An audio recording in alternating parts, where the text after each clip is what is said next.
Hey everyone, and welcome back to the DC Films Podcast. This is episode 33. Just to give you guys a heads up, this episode kind of came out of some major news and drama that happened on the internet yesterday. So this wasn't an entirely planned episode. I know you guys are probably expecting part 2 of our dramatic reading, or not so dramatic reading, of Joss's Wonder Woman script. That's going to be tabled for a later date. But there was some big news yesterday, today being, Thursday, September 13th. So yesterday, the Hollywood Reporter reported that Henry Cavill was out as Superman, like he's done with the character. And obviously that created a big stir in the DCEU fandom, as well as the entire internet as a whole. So that's going to be the basis of our discussion today. So with today being kind of like a quick podcast, not everyone was available, but some of the familiar faces are here, so if you, those of you who are left, want to go ahead and introduce yourselves to the listeners. Hi, I'm Alstein. I am State of the Oppressed on Tumblr. Hi, I'm Danielle, and I'm a Social Justice League on Tumblr. Alright, then Amber is also here. Unfortunately, she won't be able to hear her voice, but she's here, and she's by Witch of the West on Tumblr. And so yeah, you'll hear her thoughts throughout this discussion. So yesterday morning, I get up and I see like a ton of notifications on my phone. I'm like, oh god, what is it now? So I'm like half asleep, and like I see the headline of Henry Cavill out as Superman. So of course I'm half asleep, and I'm like, oh, I'm dreaming, it's nothing real. Like, and then I pass out for a couple minutes. Wake up, and I'm like, fucking no, this is not happening. Like, of all things, this is not happening. And then of course everyone's losing their minds, and I'm like chatting with everyone, like, what the fuck just happened? And then of course I'm reading into it, and I'm like, okay, this is probably like rumor BS.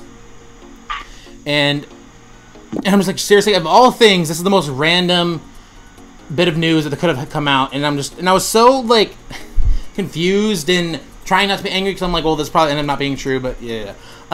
So what was your guys' initial reaction to what happened? Like, where were you, and like, what did you just think of when you guys heard the news or saw the headline? I'll just let you guys go first, but I'm trying to remember what happened. Like, not to be too cool or anything, but I didn't buy it at all. Like, it just seemed like they shifted their energy from doing this to Ben Affleck to doing this to Henry Cavill in an afternoon. And I was just sort of like the whole time, I was just sort of like, this is, like, I mean,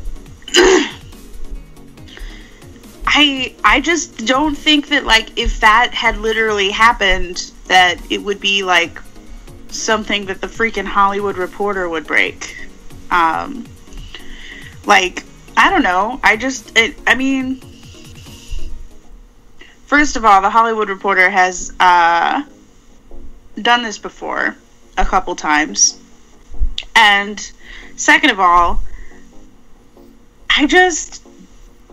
we knew that Henry was in contract negotiations, and contract negotiations are so you know, tense, and everybody's sort of making moves, and like there's no benefit to them just being like, Henry's off of Superman. There's no benefit to it. Like, there's no benefit to them firing him, especially not in like a super public way or anything. Like, the only thing that they could do, and what they probably will do if they really want to fire Henry, is put him off to infinity and wait until they look at him and go, oh, well, he's old now, and we're not going to do another, like, it's been too long, and, you know, like, that's the kind of shit that they'll pull. Like, the idea that they would just be like, Henry, you're fired, it's just, it comes off so juvenile, and it doesn't reflect, in my experience, the way that the freaking industry works. So it was just, like, really weird, and I was just sort of, like, watching everybody melt down, and I don't know, like, everybody was having their feelings, and they were totally entitled to them. Like, everybody was upset, and everyone was really entitled to be upset, but I don't think I bought it for even a minute. I was just kind of surprised that, because I thought, like, I mean, I was a little upset too, but I thought, like, the fandom would kind of know better than to just buy something like this right off the bat. Because I feel like we've all been through enough, like, bullshit rumors and, like, reports to know, like, okay, maybe, like, dig into this a little more, because everyone jumped into conclusions, but when you read the actual article, it never says, oh, he's done playing Superman. It just says they don't have a role for him in Supergirl, and they couldn't find the time, and there was, like, scheduling conflicts with Shazam. That's it. Yeah. Yeah, and then they... Which is, like, that's factual. Okay, whatever. But that doesn't, like, mean anything. It just means that, you know, he's moving forward with his career, and he has a right to. I don't know. The fandom has a right to their feelings, but I think a lot of what we have is new people cycling in constantly and whipping up the old people by buying into these rumors and spreading these rumors and, you know, not knowing better. And it's not their fault they don't know better. They're not, like, veterans. And those of us who are veterans of the fandom are just sort of, like, old and bitter and twisted in our corner, mumbling about, you know, Zod snapped neck and shit. It's like, that's a totally different kind of person. Like, we've all been through this 100 times, and we're all at the point where we're rolling our eyes. But, like, I think that the new fans are just sort of, like, ready to jump on any tidbit and don't really understand our particular relationship with the press, which is to literally not believe anything they say, because, like, I mean, every single time this argument comes up, I always reference that one headline where somebody broke the news that the plot of Batman vs. Superman was Batman and Superman fighting over Lois. Oh, God. Like, wait, but wasn't that the animated series? That's the level of stupid hilarity that we get. That was the plot for the animated movie. Yeah, it was a plot for part of the animated series, for sure. But it wasn't like they beat the shit out of each other over Lois, because that would be really fucked up. But, like, basically it was like, you know, Batman wants to date Lois, and then Superman beats the shit out. Like, it was just like the worst take. And, you know, even that got traction. And it's like, they'll print anything. Like some nerd in their office is saying something, and they are typing it into the fucking banner of the website as that man speaks. Like, that's the kind of shit that's happening. It's nonsense. And we're well aware of the nonsense because we've been in it for ever and ever. Amber said, I mean, I was confused and sad as fuck. I was more heartbroken to the potential loss of Amy as Lois than of Henry as Clark. So after processing what happened yesterday, this reminded me so much of that time Matt Reeves walked away from the Batman date and came back 2 days later. Like, it reeks of PR stunt, especially after his own manager was calming everyone down. I think they leaked it. Like, I think they are the source close to Warner Brothers. Or they informed the source close to Warner Brothers. And I think that Henry thinks that this gives him a stronger footing from which to argue. I think it may have boosted him a little bit, but I really think he's overestimated the impact of this stunt. Like, I really do. Like, and I mean, I don't give him a lot of credit for, like, strategy or deep thinking, because he's, you know, been shown to struggle with that a bit. I love him, but, you know, he's really beautiful, and there's not much else going on. But I think that I think this was a good idea, but I don't think that it's the kind of idea that's going to put him over, because I think that, like, he's coming off of a Amber said it's true and you should say it. He's coming off of a catastrophic disappointment in Justice League, and that is the recent memory that Warner Brothers has of him, for better or worse. And whether it's right or wrong, that's what they're looking at. They're looking at Justice League and they're saying, you can't make any money even with all this help. That's it. That's what they're looking at, and that's what they're bringing to the table and he's just trying to prove that the audience loves him.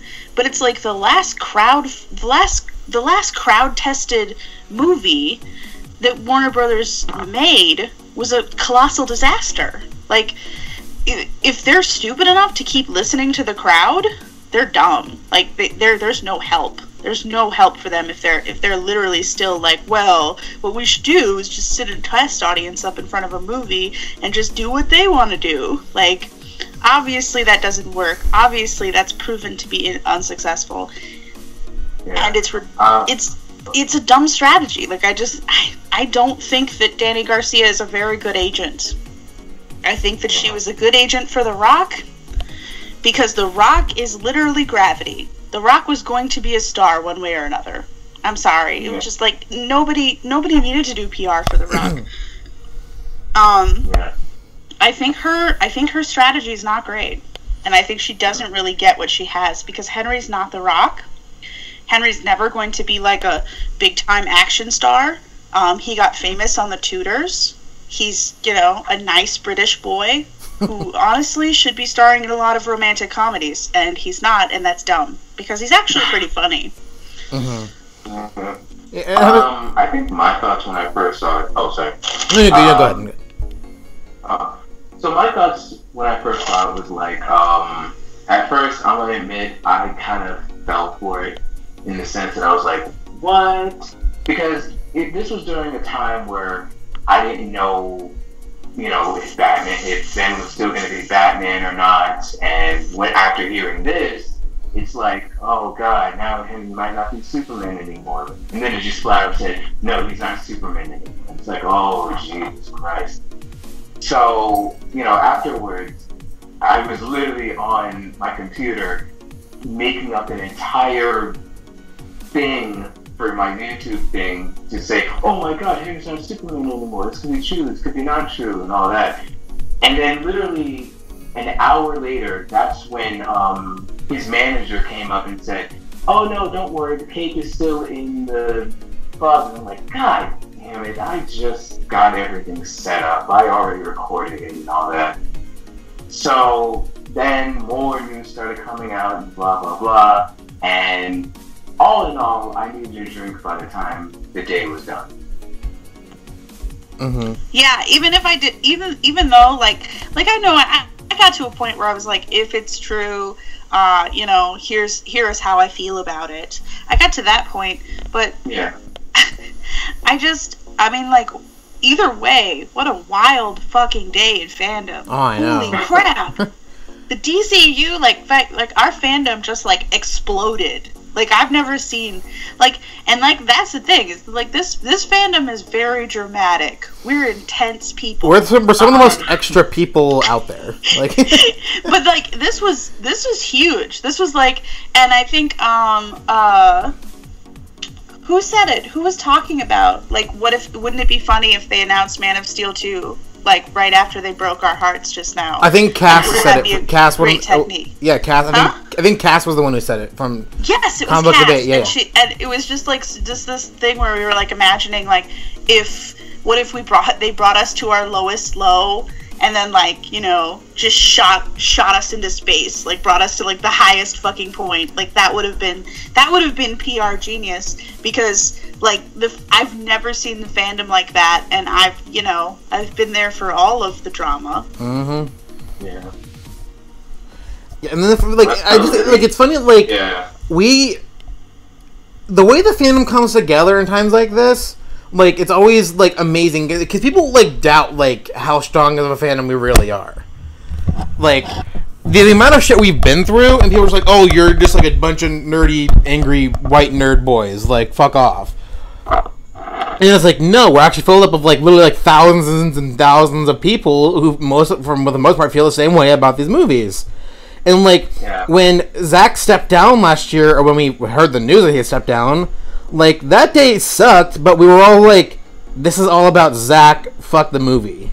Well, and everybody was, and that's the thing, is that everybody was quiet sad. That was the thing, is everybody was just sort of wow, this is the worst thing that could have possibly happened. And then we all sort of dispersed into our own little sad holes. to like grieve what happened at all levels, and this was like totally different in terms of volume. And like Amber said, like everyone was online. Like this is the first time everyone was tweeting at the same time. Like it was nuts. It was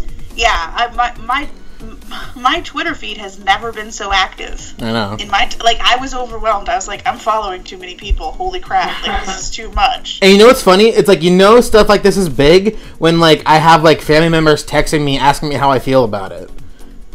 I got into work, the first thing I got into work, and I had 3 people be like, hey, did you hear about Henry Cavill? What happened? Like, and that's half of the thing, is I was, like, preparing for everybody to give me shit about it. Like, I was like, oh, God, he's actually off of it. I'm gonna have to, like, talk about Henry all week. And I was worried about that, too, because the first text I got, it was from my sister. And my sister is always, like, trying to annoy me. And so she sends me the link to the article, and I'm like, yeah, I saw that this morning. Apparently, he's still signed on according to the studio and his manager. I followed this thing like all morning, and then she's like, oh, maybe he's gonna be in the next Avengers movie. Because like my sister hates these movies except for Wonder Woman. Of course, she's like one of those people. And then like my wife, she didn't like bring it up until like I got home late last night, and then she's like, oh, so like the first thing she says is like, oh, did Warner Brothers ever say anything about it? And then we actually talked about it. And, like, my wife, even though she's not really a fan of these movies, outside of, like, Wonder Woman and, like, kind of Man of Steel, she at least, like, sits and listens, like, yeah, I mean, like, I see there's, like, a lot of, like, stupid shit out there, and, like, Warner Brothers really is not looking good right now. They really need to start, like, restructuring or doing something because everyone's hating them right now. I'm like, yeah, especially when they have, like, shit like this that just gets out there and becomes the number 1 and number 2 trending thing in the entire world. Yeah. I think my friends texted me saying, yo, did you hear about Superman? Did you hear about Henry Cavill not being super anymore? And I was like, oh, God. Even my mom was like, oh, yo, did you hear about Henry Cavill not being Superman anymore? He was like, no way. Who are they going to He's the best one. I feel like that was part of the scam, too, is that, like, everybody was saying the words Henry Cavill. And Superman. Yeah. And, like, every single time that, like, this is the thing, is that, like, every single time, because I've had to confess this to several people, including coworkers, that, like, I have a thing for Henry Cavill, they've been like, who? And, like, now, everybody's like, Henry Cavill Superman, over and over and over again, and that's one of the things that is smart about this. Like, this technique is not bad, because it does let everyone know who the hell Henry Cavill is, and I've had to explain it for the last 5 years pretty consistently. Like, most people are like, who are we talking about? Like, and now it's like twice on Twitter. Yeah. Mm-hmm. It's funny because like it's just baffling how big it got. Like, normally, like, if, like, it's stupid shit like this breaks on a normal day in the DCEU fandom, it's like, okay, like, we'll have to argue with the bloggers, argue with a bunch of nerd fans, a bunch of white feminist bloggers, and then that'll be the end of it. We'll move on to the next day. But no, this thing became, like, it was, like, fucking wildfire. Like, it just kept growing and growing and growing. And it's funny because, like, by the time, like, our friends and family said anything about it, the situation already kind of, like, resolved itself. Like WB, like, made their statement, or their quote-unquote statement. Henry posted his video, so like by the time like actually got enough traction, it was kind of already like over with. But people were still like still continuously talking about it throughout the entire day. And it's funny because by the end of the day, we were all just like, "Fuck, today's just been such a long day." Like we're all talking as if like it was like a long day at work, and it was just over fucking movie news. Yeah. Amber said, remember his video in Times Square with the BVS billboards and no one recognized him? Well, he's changed that shit yesterday. What's funny because like my thing right now is that like looking at Henry, I just feel like even with his role as Superman and seeing how big like the news got yesterday, I still just don't know if he's really gotten there yet as an actor. Or as a celebrity, to where like everyone's gonna know who he is. Like you look at Chris Evans, everyone's like, "Oh, Captain America." Look at Iron Man, or look at Tony Stark, or look at Robert Downey Jr. It's like, "Oh, Iron Man." But I feel like Henry hasn't really gotten there yet. Even though, like, I think like a decent number of people have seen like Batman v Superman, Man of Steel, and to an extent Justice League. But I just feel like unfortunately he just hasn't gotten there yet. So I don't know. Even though this news did get as big as it did, I just feel like unfortunately he's just not. I still don't think he's there quite yet. But I think Mission built Impossible a kind of good pushed him over. Foundation, I think. Like, it's a good foundation and everything, but that foundation needs to be supported by a Superman film. And he's not. He needs to realize that he's got to lower the bar. I mean, I really do think. Like he thinks that he thinks that he can get a whole bunch out of this new Superman movie, and what he should be doing is calling Amy Adams and asking for her help. What he should be doing is getting an entire, like, he should be circling up with his people. He should be working on this as a team, and they should be all working toward the same Superman movie. And honestly, like, if it takes Zack Snyder on the job to get Amy Adams back, go get Zack Snyder. You can do it. Like, if you're going to use your apparent star power for anything, you know, do something that matters. Like, do something that actually gets Lois Lane back, because you're not going to get a solo film without her. You're not. Like, that's the thing that's so stupid, is that he hasn't talked about Lois or Amy once since before the Justice League press tour. That's ridiculous and idiotic of him. And he needs to learn that that's just not going to fly. And that's the thing, is he just thinks that he's in this negotiation on his own, and that's not the way it works. That's not the way that Reeves ran things. Like, that's just not the way things work. Like, you have to line up with your co-stars. And honestly, he has a lot that he could learn from Amy, and for some reason he's decided to, like, learn from Ben and learn from Tom. And it's like sweetheart, they're both really famous, but, like, you know that both of their lives are in shambles, right?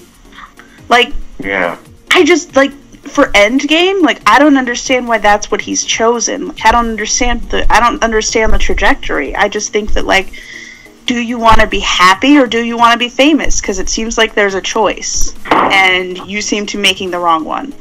And it's funny, like, granted, like, I think Mission Impossible, like, it made him look a little better, but he's not a household name yet, and I don't think he really truly, like, of course he is among, like fans, but, like, beyond that, I don't think he really is, and I honestly don't think he really understands that. And if, again, like, I completely agree, if he's gonna pull any of this sort of stunt, I think it would be almost 100% necessary to bring Amy in, because she is that type of celebrity. She is a household name. Like, if this franchise goes like the Thor Ragnarok route of, like, trying to establish a solo movie without the, like, co-protagonist in it, then what's the point? Because all you're gonna get is, like, some, like, shitty Saturday morning cartoon version of this really deep and layered character, you know, i.e. Thor fucking Ragnarok. Yeah, like, it's seriously, like... Yeah. And I mean, I know it bums everybody out and everything, but it is one of the reasons that I'm happy that he didn't make a deal to guest star in Shazam, and that he didn't make a deal to guest star in Supergirl. Like, it makes me happy, because I think that those would kind of be the death knell of the series. I think that Warner Brothers would be super happy to use him as a guest star for the rest of the time that the DCEU exists. And I think that would keep him from ever having another Superman movie. And I hope that at least they get that. I hope that at least they understand that they should not sign on for any one appearance picture deals. They need to sign on. They need a solo film, or he's not going to do anything else. Yeah, and that's the sad part is, as much as I would love a Superman cameo, I feel as though if Warner Brothers ever did confirm that he was going to be a cameo in either Shazam or Supergirl, I feel that would take the attention away from, you know, Shazam and Supergirl and focus it entirely just on Superman. Like, similar to how it was with Suicide Squad when, you know, it was confirmed that Batman was going to be in it. And then people were like, oh, I'm totally going to see this movie for Batman. Oh, I loved how he was in BVS. I want to see the same thing in Suicide Squad, without realizing that he was just going to be a cameo, and that was about it. So I think it is, you know, I think it is better that, you know, he doesn't have cameos in these two films, because it would allow these two characters, Shazam and Supergirl, to expand into their own film instead of just playing as, oh, this movie is good, but I'm only here for Superman. And Amber said he wants to capitalize his Mission Impossible fame.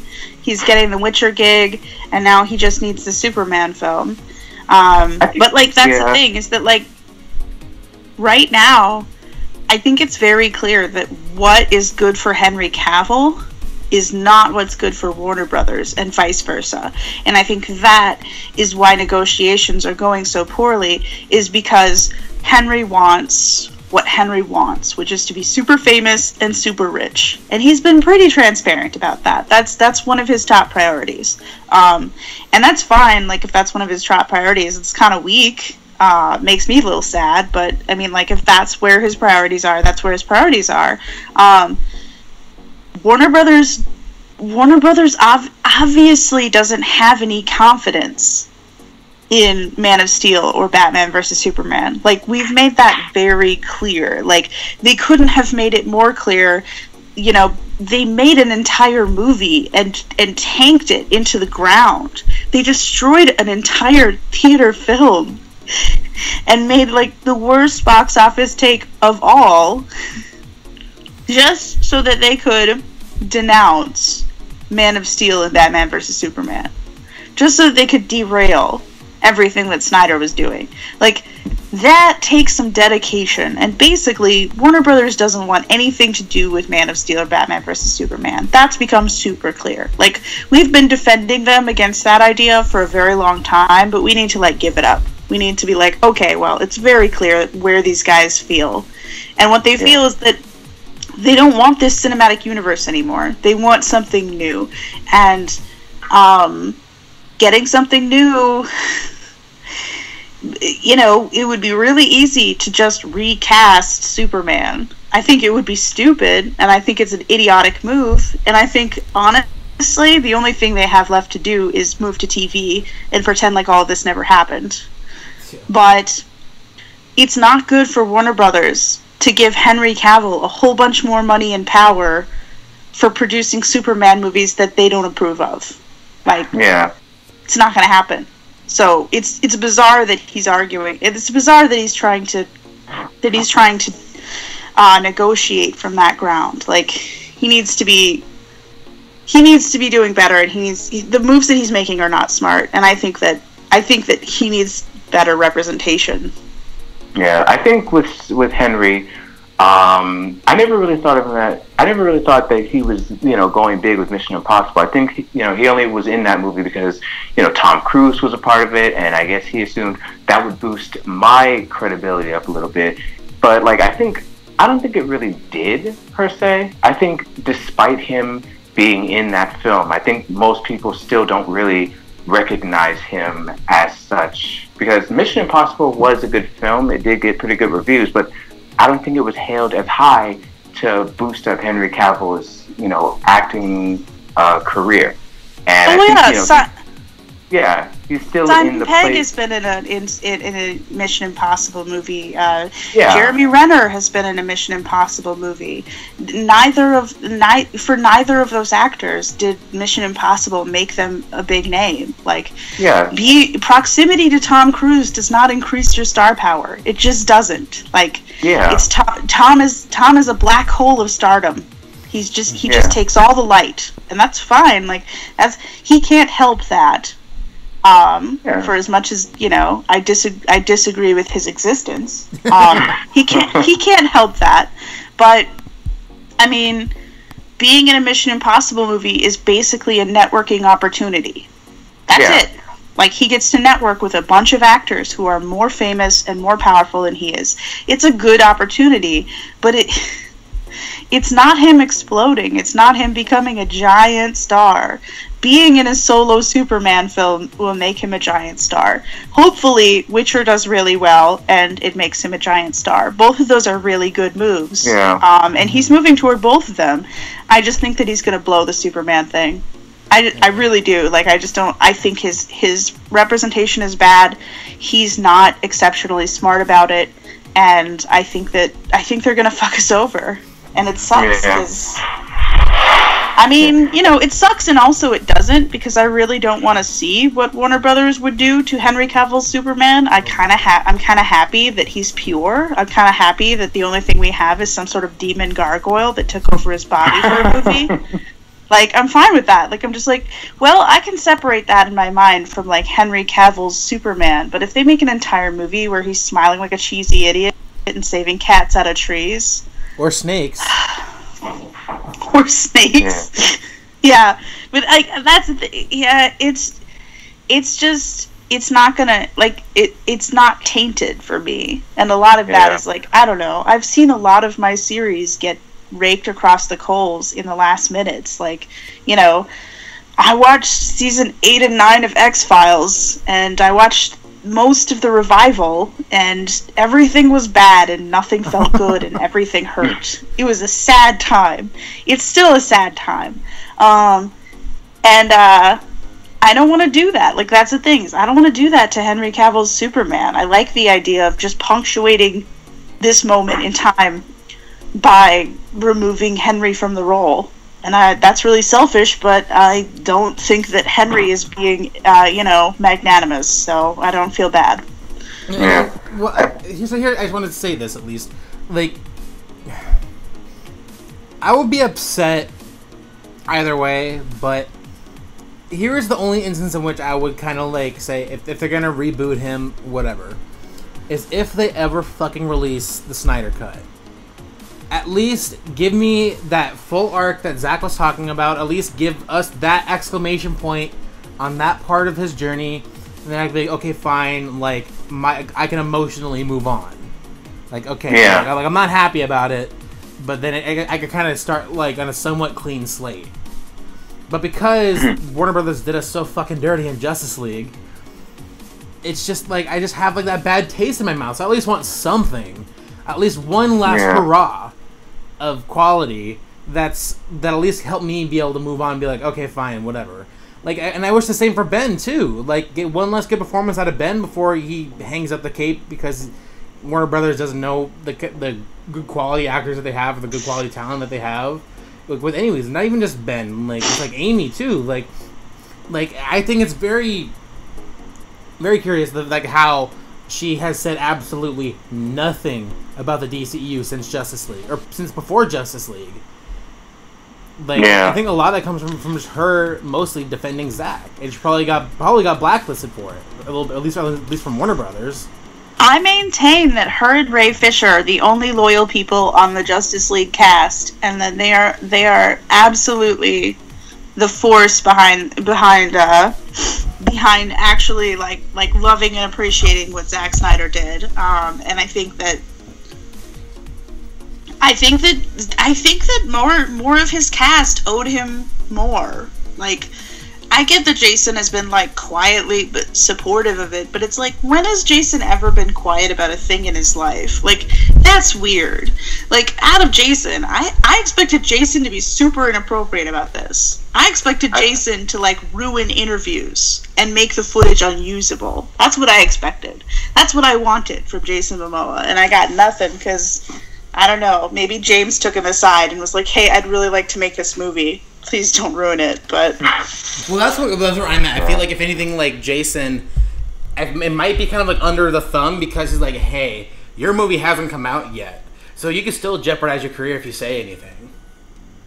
You know, I feel like... Ooh, Ray doesn't give a shit.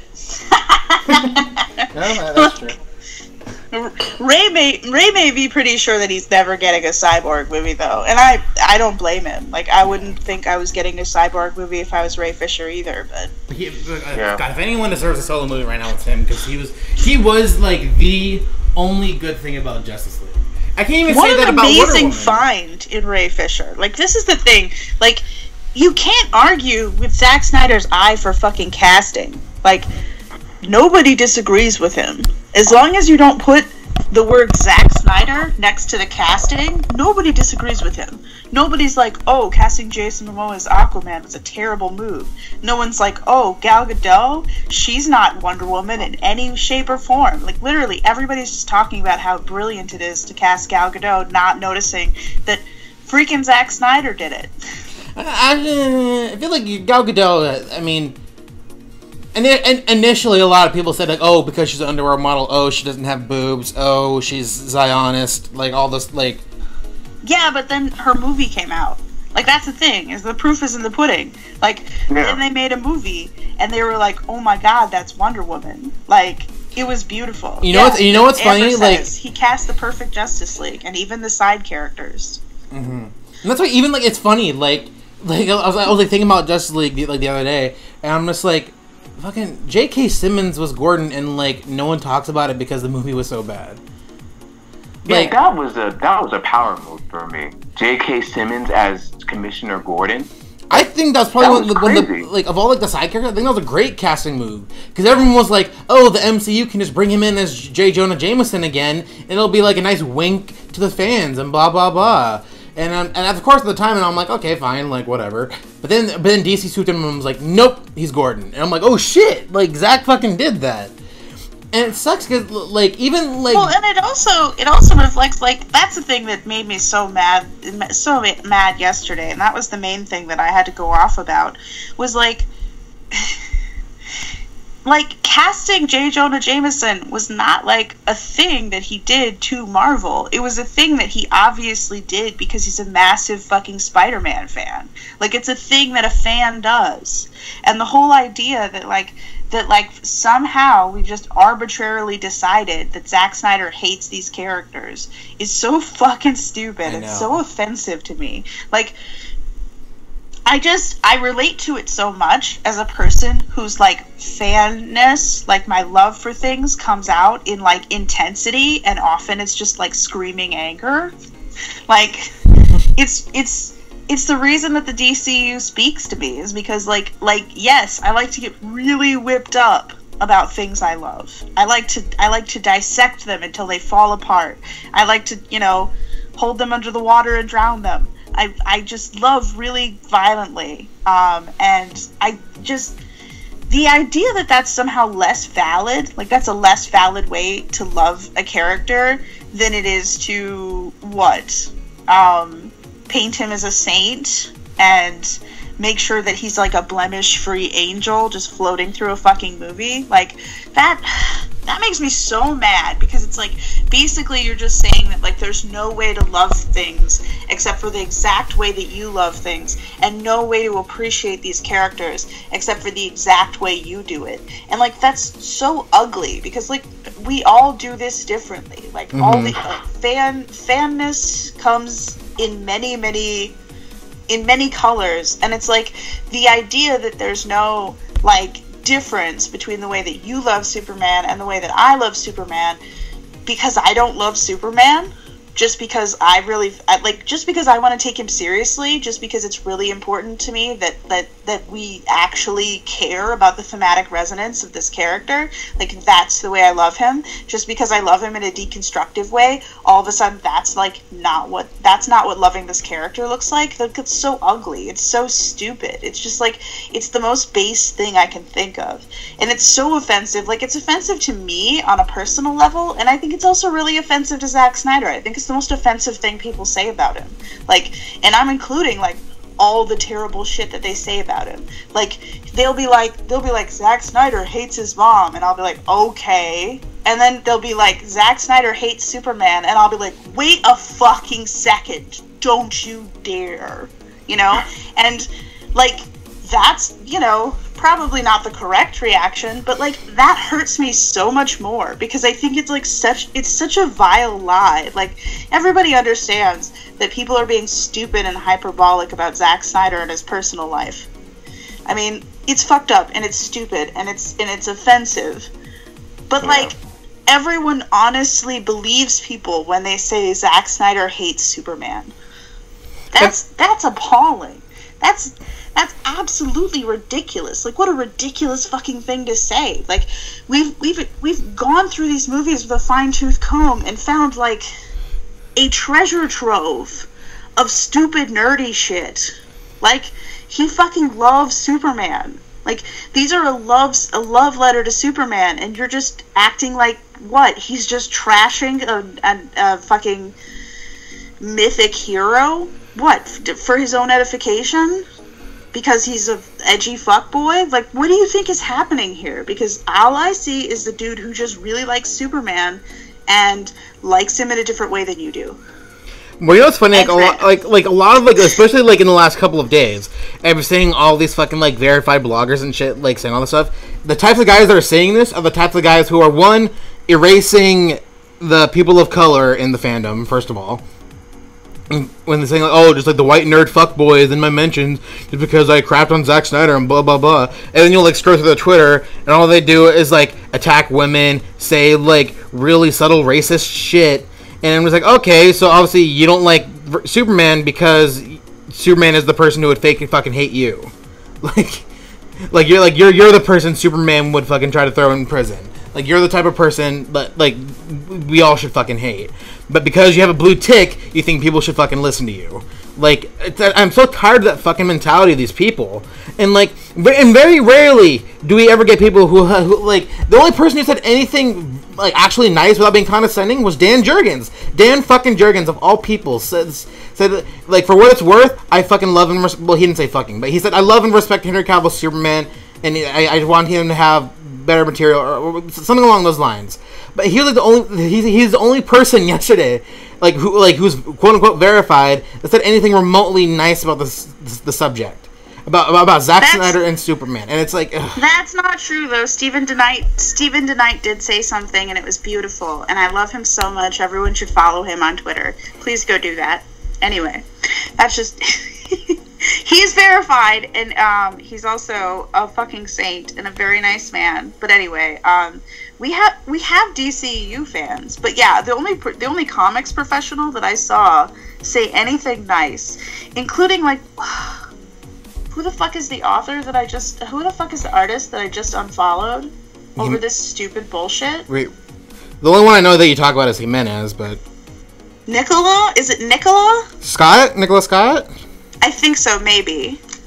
Yeah, well, I know she's been anti-DCEU for a lot of things, so... She's been a fucking asshole the last couple weeks, anyway. But, the only person, he's definitely the only comic professional that I've seen not be a douche about it. And the thing is that, he wasn't, actually being a non-douche, but he was definitely, avoiding complete doucheness, which I appreciated very much. He did. Zack Snyder is garbage, but I love Henry Cavill, because that's what the consensus was. He's made statements that, when he praised Justice League, you're okay, so obviously we see the type of Superman that he wants to see portrayed.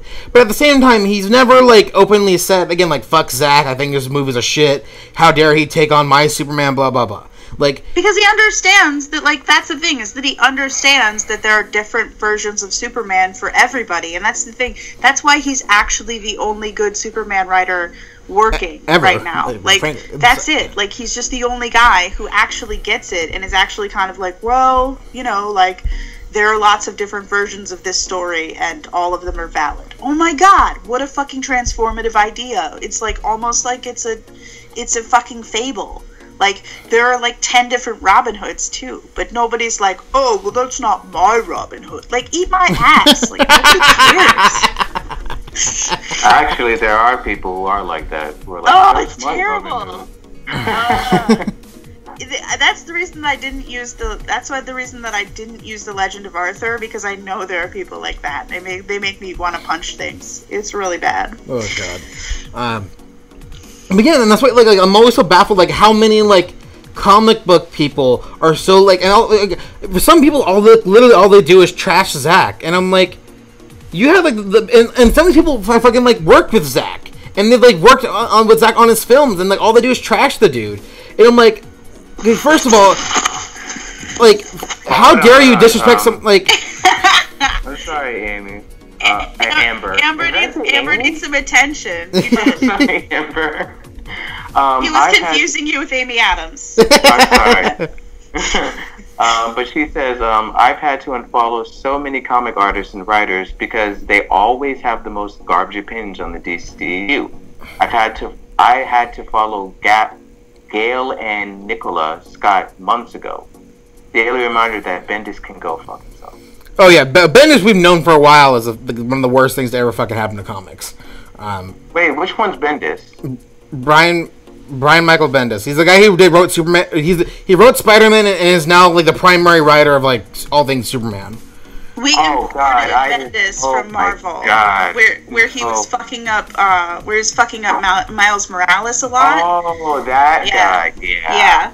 And now he's the Superman god. Like nobody else gets to write on the fucking label at all. And that's why I'm like, no, and that's why like when I saw that announcement, I'm like, you literally just got Jurgens back. Why would you do this? Can you believe that shit? Like I know I'm a giant Jurgens fangirl, and I'm not unbiased in the least because I say outrageous shit about his epicness all the time.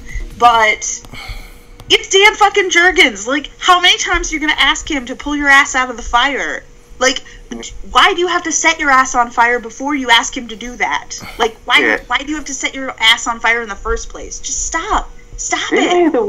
Isn't he the guy that made Lois and John go with their father, with Superman's dad, to space and just leave Superman by himself? Yes, he literally wrote them out the second he got the comic.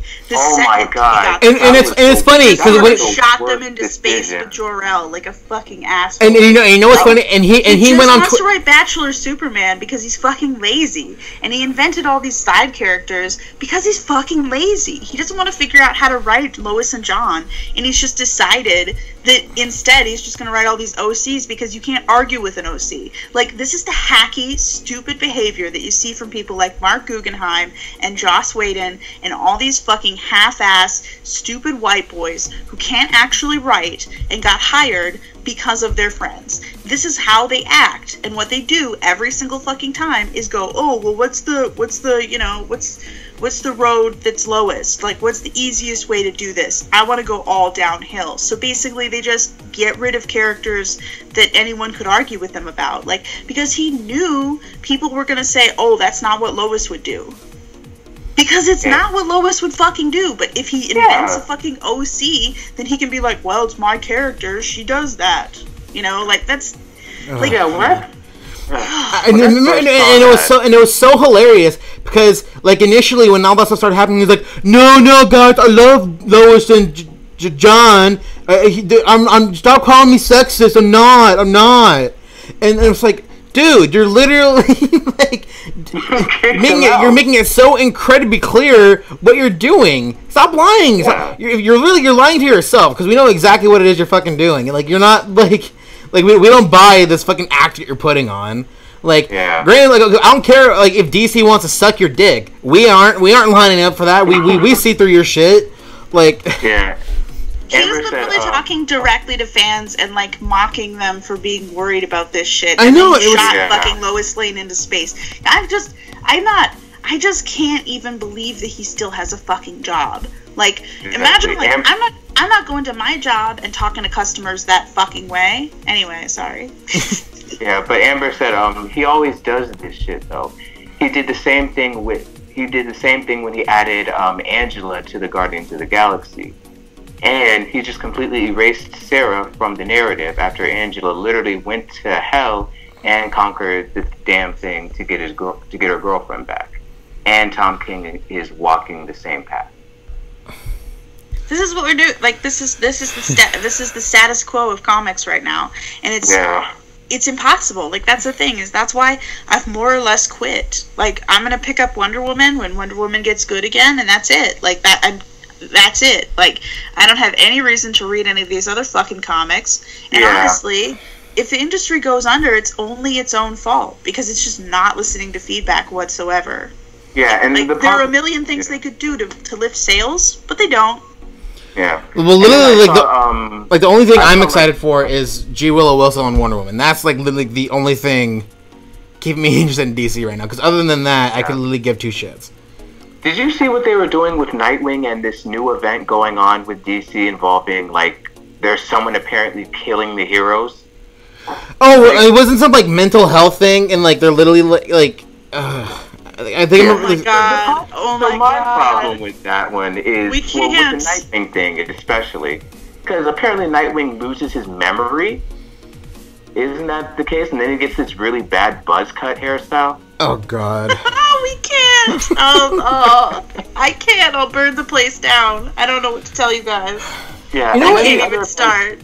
Yeah, with the Justice League event, it's like, apparently someone's killing heroes and you're never gonna see them again. And it's like, okay, sure, okay. Just like they said, we'll never see Tim Drake again, and then he comes back, like, what, the next arc that happens?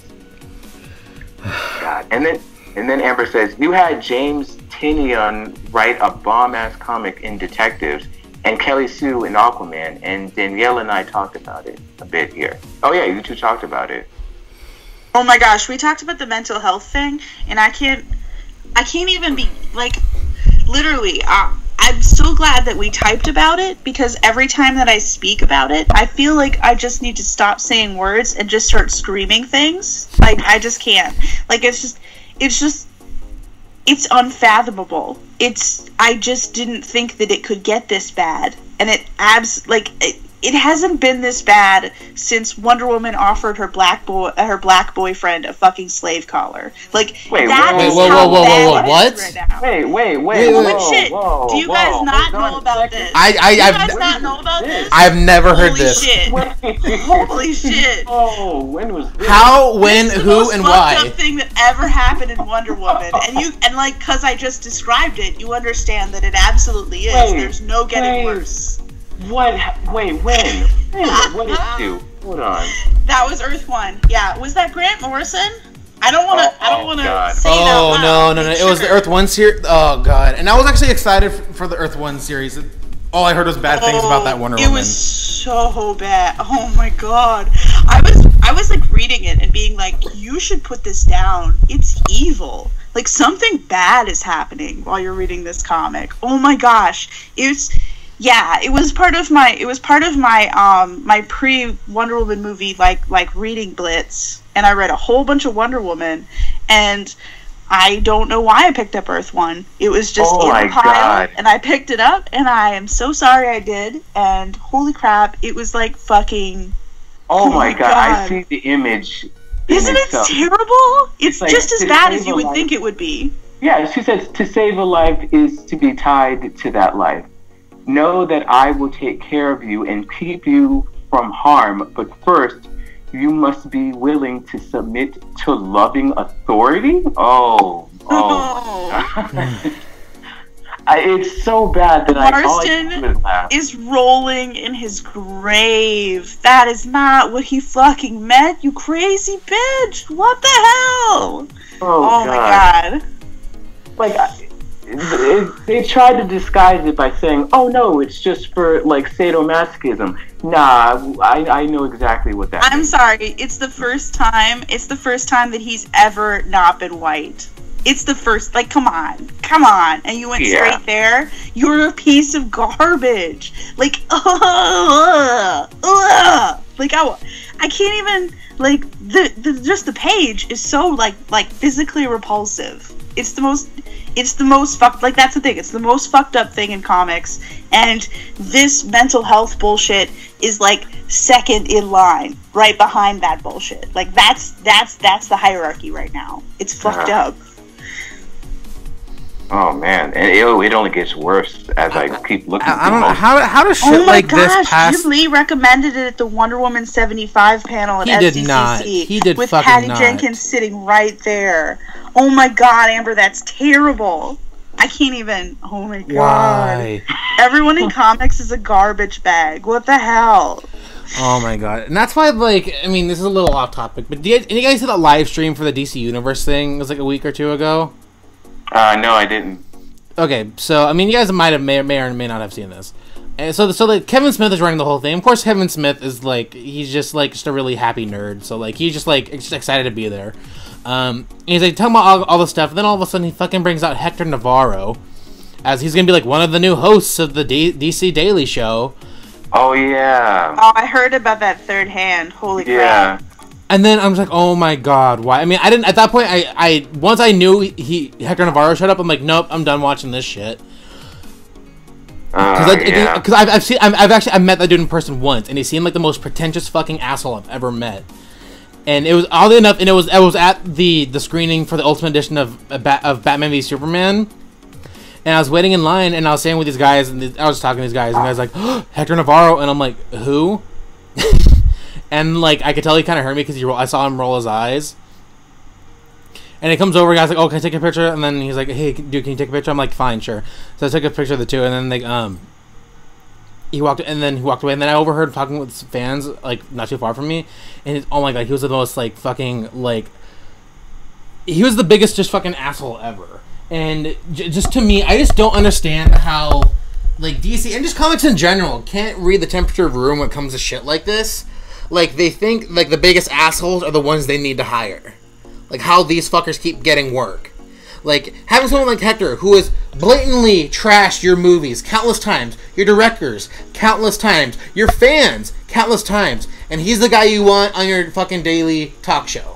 Why? There's something wrong with the very hiring process that they go through if they're going to end up with these people. Like, this is the thing, is you're just looking at it, you're sort of like, well, he just floated to the top of the pile, and it's like, you have so many people to choose from. That's the thing that always burns me, is that there are so many people out there who would be more than happy to do this, who are totally capable of doing this. Like, these are not niche skills. And honestly, comic writing isn't a niche skill. Like, not to denigrate the profession, but, like, there are lots of writers out there who aren't working. You know, you could find the ones who are capable of writing a comic. I mean, like, it's not all of them. I read the Jodi Picoult Wonder Woman, and I barfed the whole time. She was terrible. It was the worst comic I've read in a long time. But, you know, at least they took a shot. At least they were like, well, Jodi Picoult can write books. Maybe she can write comics. Yeah, like, that's a reasonable assumption. It's not true, I guess, but they gave it a shot. I mean, I respect them actually trying. Yeah. I'm sorry, I'm still stuck on that. It's oh my god, and context doesn't make it better. Like, that's the thing, context doesn't make it better. like it's just a self-indulgent racist thing that Morrison wrote, and everyone was just sort of like, oh, okay, like, what the fuck. Like, that's why I'll never understand how, like, shit like this still passes. Like, I honestly think, as far as, like Rebirth goes, like, things went downhill as soon as they fucking announced the Trunks coming back. Then it was, like, a non-stop downfall from Yeah. Like, I noticed that with Rebirth. It was going so well, and then they decided, hey, we're going to bring the Trunks back. And then all of a sudden, everything started to feel like, oh, God, this was the worst decision. And it's funny because they want them so... Because I think they figured, oh, now that we have all the fans back, we can go back to why they hated us in the first place. Yeah! Yeah. And I'm just... Oh, it's just been all kinds of garbage. And it sucks because, like, being a fan of these characters, like at this point, it sucks. Because, like, everywhere you look, there's fucking garbage. Where you go to the comics, garbage. Go to Arrow, garbage. Go to fucking, like, the drama going on with the movies. There's no hope in sight. Like, yes, we have Aquaman and Shazam to kind of look forward to, but they ain't here yet. So until then, we just sit in self-pity and wondering what we could have had, and it's just a really sad time. That's fandom right now. Yeah, I have not read a Superman comic since, terrible. Like, American Alien. Oh, God. Oh, he's another person I hate, too. Amber brings up something really interesting, though. Like, she says, don't these people have fucking editors? And I think that's actually a really interesting question, because I have heard so many bros in comics, like actual people who work in the comic industry, saying that there are so many female editors, and like female editors are the, you know, that's where women end up. People are writing, like people, like white men are writing and women are editing. Well, like, the thing is that, like, I work with a lot of dudes right now for the first time in a long time, and the amount of times they listen to me is about 80% less than any male person in my vicinity. Yeah. They don't listen to my instructions. They don't listen to what I have to say. They do not value my opinion.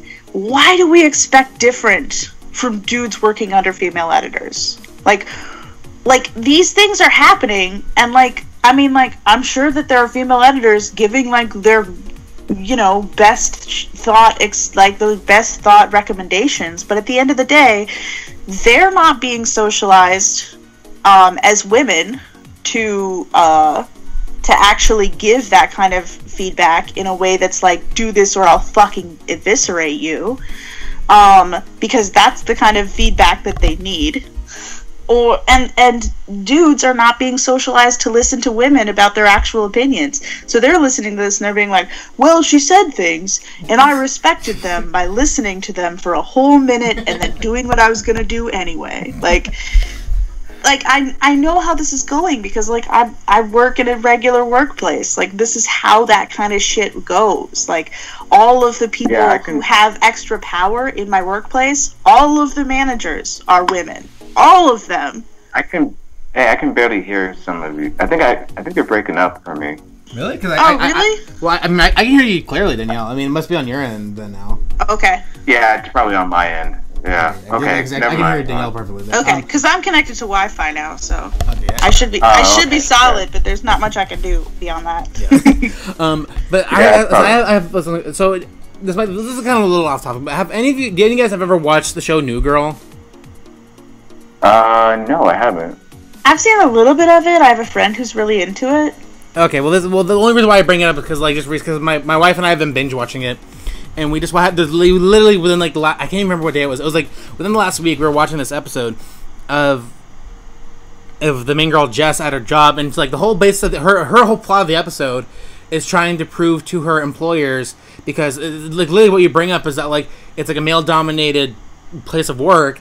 And they literally never listen to it. And they make a whole point of like she's sitting in there at this meeting, or this quote unquote lunch meeting, and she'll make an idea, and then the guy next to her will take it and be like, "Oh yeah, Brian, that's a really good idea." And then obviously she's the one who came up with it.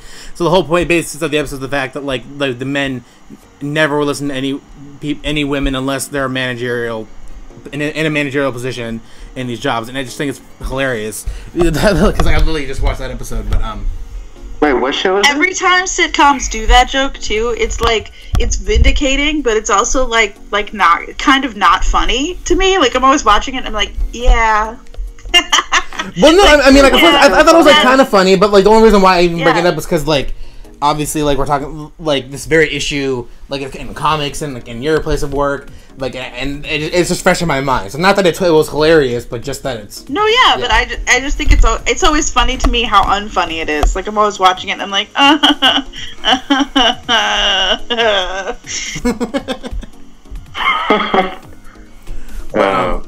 but yeah, I mean, and that's the like, and it's like you'll get like a lot of these like comic writers too to actually get back towards what we were talking about. We'll go on like Twitter and stuff and say how like pro-feminist they are and pro this, pro that, and like the work they put out says literally the exact opposite. Yeah, that's the thing, is they never feel like they need to develop themselves in any way, which is so wild to me because like as an artist I'm always interested in learning and growing, and I'm always feeling like I'm not good enough. And I think that anybody who doesn't is not being a very good artist. So it's like wild to me that they're not like looking at that and being like, how can I do this better? How can I be a better ally? How can I offer better representation?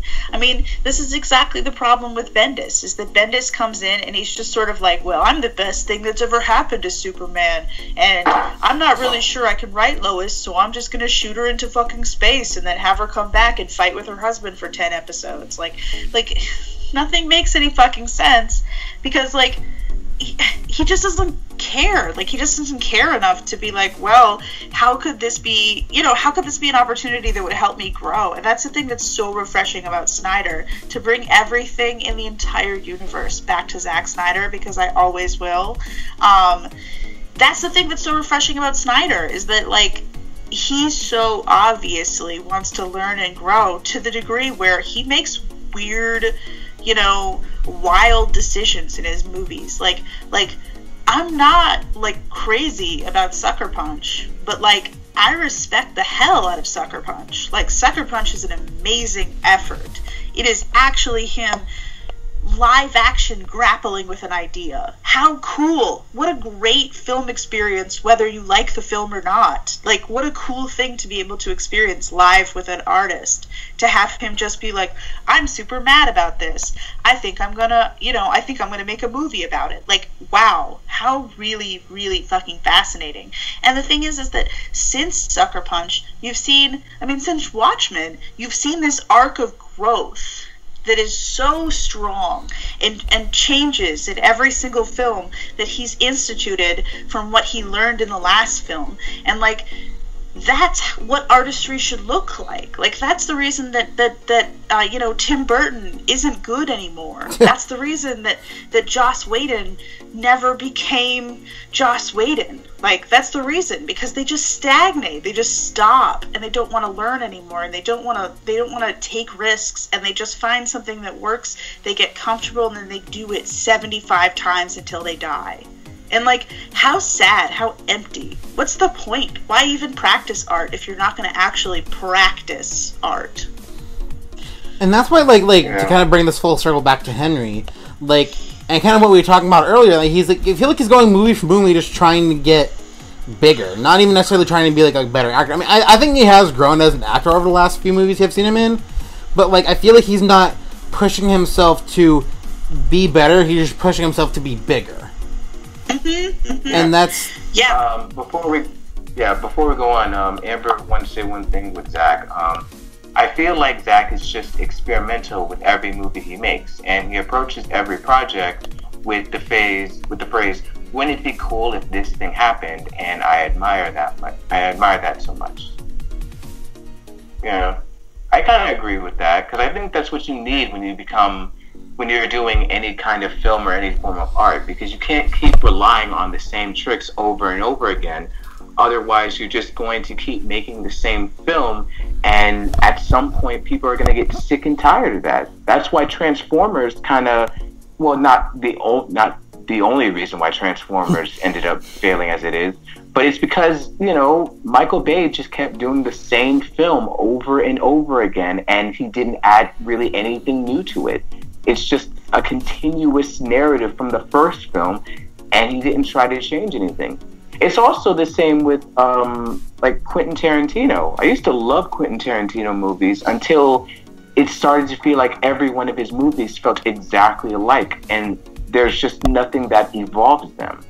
So, I think too, that's interesting because, we've moved from this idea of how we look at directors that we love and how we value directors, and we've switched from this idea of this original idea of admiration and just really having a deep respect for that person's art and that person's ambition, to do I like this person, do their movies give me a happy, the way that we choose the directors that we hype up now is so dissonant to me, because there's nothing admirable about most of these directors that are someone published a list of overrated directors, and it was and Zack was on that list. Yeah, it hit our feed because Zack was on the list. But it was just so funny because it was the fact, the way that you decided that these people were overrated is so funny, because so many of these directors out here are overrated because they can do one thing over and over and over again. Why do we admire the Russos if they can't make another Winter Soldier? Why? Honestly, if they can't make another Winter Soldier, if they can't pull it out, if they can't really figure out how to make another Winter Soldier, I can think of a bunch of underrated directors, but that person who wrote that list would disagree with me a whole bunch, because basically they're this is a list of directors with movies I don't like. I'm sorry, making a bad movie doesn't make you a bad director. In fact, I think making a bad movie makes me more interested in you as a director lately, because it takes a lot of effort to get a bad movie made. Honestly, these days, to get a studio to give you the ability to make a movie that tries but fails at something, I think that's fascinating. Like, I literally do watch several movies for, like, what they could have been. I feel like that's why I keep revisiting the Twilight franchise. Because I'm like, wait, if you move some shit around, this is actually a really good story. Like, what if we deleted half of this and focused on the thing that Stephenie Meyer is not interested in? What if we did that? It's funny you mentioned Twilight because I had the exact same idea when I watched the first movie again recently. It's like there's a good movie in here somewhere. You just gotta kind of reach in for the parts that could work and take out the parts that seem a little arbitrary. I mean, Lee Pace is in it. Like, it can't be totally unsalvageable. There has at least save the parts that have Lee Pace in it. Wait, like, Lee Pace from Twilight? Amber said delete Edward and Bella, and Twilight would make an interesting that's true though. That's the thing, is true. And actually, it would be great if Edward was a background character, because he makes all the other characters look way cooler. Because he's like, this is my mopey, depressed brother Edward. He doesn't do shit. And then over here is like fucking Rosalie, who killed a bunch of motherfuckers for fucking with her. Like, honestly, who wants a baby more than anything and can't have a freaking baby. And, like, all of this, like, really fucking interesting backstory shit. Like, every single time they get into these vampire backstories, I'm like, why not that? Why not that? What are we doing? And then with the whole story, you remember that dude? Remember that dude who beat the crap out of Edward in the second movie?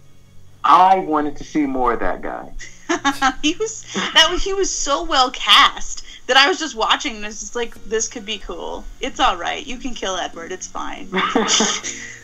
You know what's funny? Yes, Jasper! I didn't even notice Jasper until like the sixth time I watched the movie, and now I am so fucking hot for Jasper. I'm like on fire constantly. I'm watching it and just like, hey Jasper, how's it going, Jasper? Oh my god, you're like a fucking hot little southern gentleman, aren't you?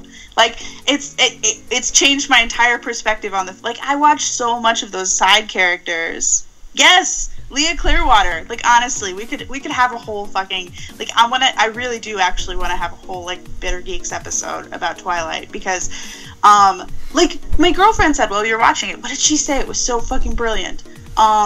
She said that this story is literally the story about how Edward's dad adopted a sad, depressed vampire and basically built him a family to try and make him happy, and it didn't work. And I was like, that's such a sad framing for the story. Tell that story. Like, it's fascinating. So sad. We binged it all a while ago, and it was fabulous. Yeah, I still have never seen Twilight, so. Oh my gosh, it's perfect. We could put you through it for Bitter Geeks. Well, you don't exactly make me. The way you described it doesn't exactly make me want to watch it. What? No. Listen, you gotta watch everybody around. You have to watch it at least once. If I wasn't gonna watch it in 2008, I'm serious. No, she was actually serious about it. It was really weird. And then I read the first book and I was like, no. You know what's funny recently? Because like I've been seeing like Amber and like other people post about Twilight recently. I'm like, was that too harsh in that movie? Should I have like given that movie a shot because like I just jumped on the bandwagon of Twilight hate because I just did? Look, the last movie is kind of great, honestly. I'm not going to lie. The last movie really, like, I get some genuine enjoyment. I get enjoyment out of the whole series, but in, like, a weird, ironic way, where I'm just watching it, like making revisions while I'm watching. But, like, the last movie is, like, fairly enjoyable. Like, it's kind of weird. It's still got that, like, sort of, like, tone that's kind of awkward. Like, it's like Bella's telling the whole story and she's like, then people stiltedly walked, and we're like, why are we walking stiltedly? Like, what's wrong with you? But like that movie was stacked with great actors. That movie was about a fucking vampire war. Yeah. That movie has so much great carnage. It has some really fucked up battle scenes. The Bella gets to be the choreography in that scene was actually, it was really good though, with the wolves and the vampires fighting each other. For real, it was great. And then Bella becomes an entire character. Like, Bella actually becomes an entire character, and I've never been more attracted to Kristen Stewart in my life. Like, she comes alive, and I'm like, oh my god, you're a hot vampire chick. This is my dream. It's like her gay happened. It's like all of a sudden, Kristen Stewart came out in the Twilight movie, and we were like, oh yeah, she's a hot queer girl. Yeah, you gotta see it at least once. We got a whole yeah. Amber was a twihard, just so you know. Like she's confessing in the chat right now. I read the book. She says I read the books when I was like 14. I was that kid, obsessed with the damn thing. Honestly, there's a lot of creepy shit going on, but like the side characters make the damn thing work. It only took her 5 movies to become an entire person, I'm sure. Yeah, it was wild. But then she became an entire person, and I actually kind of enjoyed her trying to make Edward fuck her. I was into that. Oh god. Oh god. If only to, like, you know, subvert the trope. It was fine. I was just sort of like, well, this is something I haven't seen before. It was the first time they had chemistry. Literally. Yeah. Does anyone disagree with me? That was the first time they had chemistry. I felt like Robert Pattinson was being Robert Pattinson for a while, and I really wanted them to make out. Like, that's what I wanted. Yeah. Didn't Robert Pattinson say he didn't like doing any of the filming and has, like, been vocal about it every chance he got? Literally. He's the biggest Twilight hater in the world, and was so sad with his life for that whole time. Like, I think I actually made a side blog about it because I loved him so much for a while that I just made like a Robert Pattinson, you know, Robert Pattinson like depressed side blog that was just like a bunch of content of Robert Pattinson just being like really sad about his life. And really like just sort of like going into interviews and just being like, yeah, everything's terrible and I hate myself. It was a great time. It really was. Do you guys remember when we were the DC Films podcast at one point? Good times. Oh yeah, those are good times. Now we're the Twilight podcast. In which case, I hand over hosting duties to Danielle. Apparently, I can host one. I didn't even know that I had this many feelings about Twilight. I've been sitting on them for years. Next, it's literally, we need a Bitter Geeks episode about this because it'd be so fun. And that'll be the episode that I set out of. I want to make you watch it so much. It's everything. I'll give like the first movie a shot one of these days. You have to see the C-section performed with vampire teeth. What? Or you haven't experienced Twilight. This is what I'm saying. Yeah. You have to see him bite open Bella, or you haven't really experienced Twilight, because that's when I learned what Twilight actually is. Like, you also have to see have feelings for their daughter, who is still currently 8, but he has visions of her as an adult. You still have to see that. Oh, the old Jake. Oh no, it's so bad. Jacob's actually attracted to her unfertilized ova. What? And that's actually. See, you're not helping your case of trying to sell this movie to me. He's in love with her. He's in love with her eggs. No. Here's my question. Why wasn't he attracted to Edward? Don't be a homophobe. Edward had pieces of her in him too. Like, stop. Oh, jeez. Yeah, there's a lot you gotta see in this series. It's good. It's really good. It's joy. You know? Like, just watch it like you do from outer space. Like, just, like, sit down and be like, okay, well, this is an Ed Wood film, and nobody who was doing this work knew what the fuck they were doing, but like, let's enjoy that someone got to make this movie. Like, that's, I don't know, I used to watch a lot of Ed Wood, so Boy, I think this is the farthest off track we've ever gotten on this fucking podcast. Amber says, and Stephanie Meyer tried so hard to explain how the thing wasn't creepy, but she just made it worse. She did. It was really great. It was an excellent time. Why do I feel like a lot of these like YA authors, whenever they try to explain shit in their books, I feel like they're only making things worse. Always. Yeah. No, you should never explain anything. Honestly, it's not a good idea. Yeah. I mean, just let people interpret it. Like, look what happened with Infinity War when they explained Thanos' plan. Oh my god. Everything just went to absolute plot hole town. That's where they live. Yeah. Anyway, back to Henry Cavill, who would actually be a really great cameo in a Twilight movie. In case anyone wants to reboot, totally cast him as a vampire. Not Edward. Not Edward. That would be terrible. That would be the worst thing that ever happened to him. But make him the dad. Make him, make him Lee Pace, or you can make him the dad. His dad's fucking great. What's his name? I always forget. Yes, well, Henry Cavill could sit there in a court. Carlisle. Good, excellent. Amber says Carlisle. Yeah, Henry Cavill. She also says Henry Cavill just needs to sit there and look pretty, which I agree with.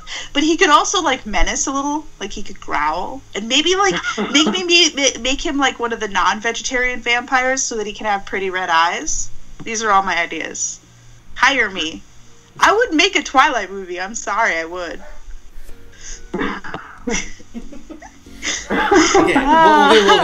Okay, before we completely change topic, I will say, even though I haven't seen Twilight, I have seen The Host, and I know that was written by Stephanie Meyer.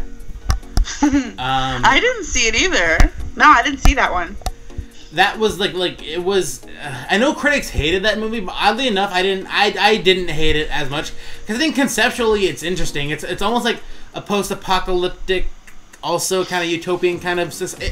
It was interesting for sure. Just execution, of course, it has the stupid romance shit, and it's weird because the alien takes over a girl, the girl's still there, and then two dudes are both trying to get at her. It's basically it's like Twilight with aliens. That sounds right. That sounds Stephanie Meyer-y. Yeah, I mean, I didn't hate it, but of course that movie bombed. It did horribly, and I only saw it because my friends wanted to see it, and we were trying to see a rated R movie. And then we saw that movie by default because we couldn't get into the rated R movie because we were 17 and we didn't have IDs. The sad thing about Stephanie Meyer, as long as we're going to keep doing this, the sad thing about Stephanie Meyer, I think, is that she underestimates how much of the appeal of her books was about, her books, and how much of the appeal of her books was how desperate we fucking are for vampire fiction. Honestly. We'll watch anything. Lost Boys was a fucking phenomenon. It is a bad movie.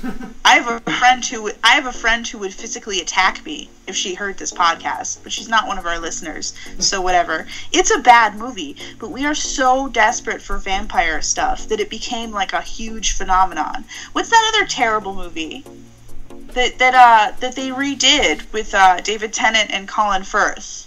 I love that. Oh, okay, hold on. But it's... What's it called?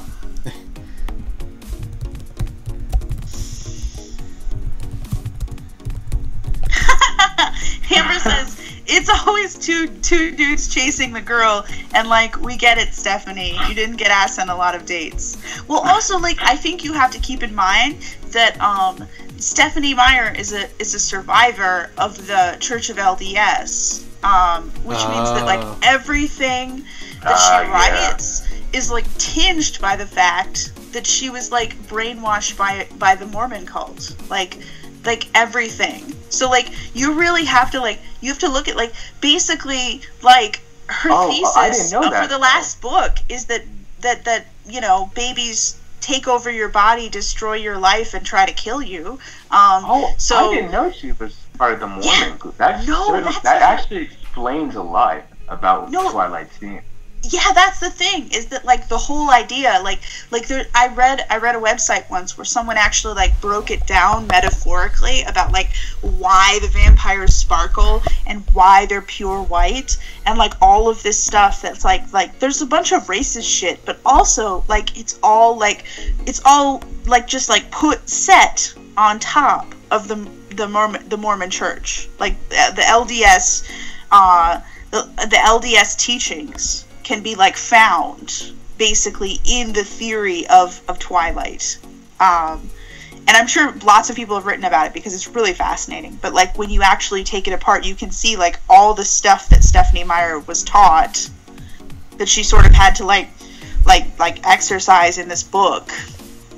And it's actually like that really turned me around, where I was like reading it and kind of being like, holy crap, like okay, so this is like the effect of like weird brainwashing and bad upbringing, and like there's nothing. That's the thing about Stephenie Meyer, is that like there's nothing like vindictive about these novels. Like they're actually her own honest best effort, and I think she really does see Edward as a romantic hero. And I think that's super sad for her, because I mean, how is she not in an abusive relationship? Because like, holy shit, Edward is a fucking fuck. Okay, and the movie you were talking about earlier, it was Fright Night. Fright Night! I fucking love Fright Night. Oh my god. Fright Night. Fright Night is so fun. But I would watch vampires doing anything. I would watch vampires humping a log. I don't care. We're all very desperate for vampire fiction, and Stephenie Meyer should know that that's 9/10 of the appeal of Twilight. Yeah, but as Amber said, it was appealed to young girls. So I guess it kind of just flew over people's heads at that point. Yeah, because I remember at the time, because I was in like 7th grade when it came out. Wait, 7th or 8th grade? I don't know. Actually, no, it wasn't. It was 8th. It was 8th. It was Amber, you should watch Fright Night. You should watch the old one. You should watch the new one. They're so good. They're really good. Yeah. Like bad but good. Like bad in a good way, and intentionally bad but good. Like it's very good. It's like meta. It's like fucked up. Colin Farrell's so amazing. bad it's good. Yeah. But Nick was saying stuff. No, I was just saying, like, I remember, like when Twilight, like, first came out, like, just up and up, like, I knew, like, and of course, it was, like, almost every girl I knew was crazy about the books and the movie. And I'm like, where the fuck did this even come from? I had really never heard of it in my life. And then all of a sudden, it's out, and everyone's like, Team Edward, Team Jacob. I'm like, who the fuck are these guys? And then I'm seeing the trailers for these movies, I'm like, oh, no. And of course, I'm like a 13, 14-year-old boy, so of course I don't care about any of this shit. Yeah. I actually gave it a shot when I was younger, you know. I only gave it a shot because, and this might sound really immature, but there was this girl that I liked in middle school, and she was a fan of it, and I was like, you know what, I'm gonna see this just to see how it is. That is not immature, by the way. That is the most mature fucking approach I've ever heard to having a crush. Yeah. Just for the record, that was smart. Yeah, so I gave it a shot. I ended up not really liking it because I saw the second film, but I think the only time where I was really enamored by Twilight was the second film with that fight scene that Edward had with that one dude near the end of the second movie, and I was like, oh wow, this is actually really good. About how well directed that scene was. Like, if we want to be real for a minute, that was actually some really good filmmaking. Like, there was tension there, it was fucked up, it was painful. I actually, like, felt the jeopardy of the characters for once. Like, I actually cared about what the outcome was, which was fascinating. Like, I thought it was a really strong scene, surrounded by a lot of really weird shit. Amber says, I think that's why the Carmilla web series was such a hit when it started. Like, new vampire content, and it's about gay girls? Sign me up. And also she said the third book and movie was the best one. I don't know which one's which, actually. When I watched them, I binged them. So it's all one long narrative to me, and I have a very hard time figuring out which book is which. Well, it was Twilight, Breaking Dawn, Eclipse, and New Moon, wasn't it? Something like that? Something like that, but this is the thing. No, every time we watch it, I get lost halfway through, and I have to have my girlfriend redirect me. Oh, okay, because I don't know which movie comes next. I think it's Twilight, New Moon, then it was, I forgot what the third one was called. And then it was Breaking Dawn, and then Breaking Dawn Part 2. I think that's Do they get married in Eclipse? Or after Oh yeah, Eclipse? Eclipse. No, I think Eclipse was when they got married. Okay, I don't know. Like I said, the marriage portion of the story is fucking hilarious, and I love it a lot. And I think it's when her one little friend, who is my favorite character, is it Jessica? Fucking shines. It's her best moment. She's fantastic. Shines or sparkles? Shines.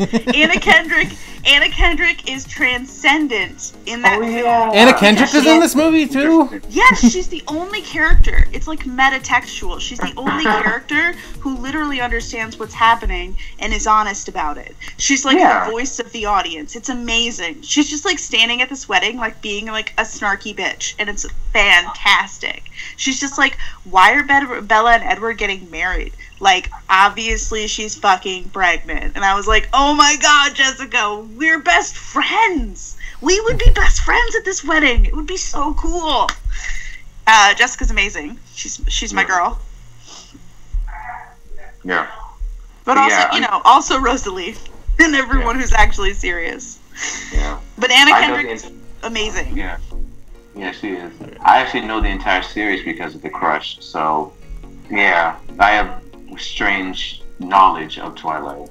So I know this is a little personal, but did anything ever end up happening with that girl afterwards? With who? With your crush. Did you guys ever date or anything, or was it just like? Oh, nah. Aww. All that effort. Well, no, I mean, I did enjoy it. She gave you a gift. Yeah, I didn't think I would end up watching Twilight and appreciating the small things in it, but I did. So there was that. I'm glad you took something. This is terrible. This is not what people signed up for. I feel really bad. Yeah. I apologize ahead of time. This was not me. I have never seen Twilight. This is not my fault. It's me. I'm evil. I just can't stop myself. I love Twilight so much. We're gonna get so many comments saying like unsubscribed. Yeah, Nick, can you just edit out the entire podcast? Could you just like cut it all? Like... It's gonna end up being like 10 actual minutes of discussion and 30 minutes of Twilight. Hey, you can always we did separate a 10-minute podcast. It's a record. I mean, hey, if anyone wants to start a Twilight podcast, I can just cut this portion out, and that'll be like our pilot. I would edit it out, but I honestly don't even know where we began. Yeah, Henry. So back to. I want to be really honest and say like, it might have been nice closure, to be honest, if Henry had just really screwed this up. Actually, the day that Henry maybe does screw this up might be a nice like closure day for me. And I feel bad saying that because I know a lot of people want more, but like, I just feel like Superman is dead and he's never coming back, and that's where I am. Like, I'm just sort of like, well, they killed my Superman. It was beautiful, and now he's never coming back.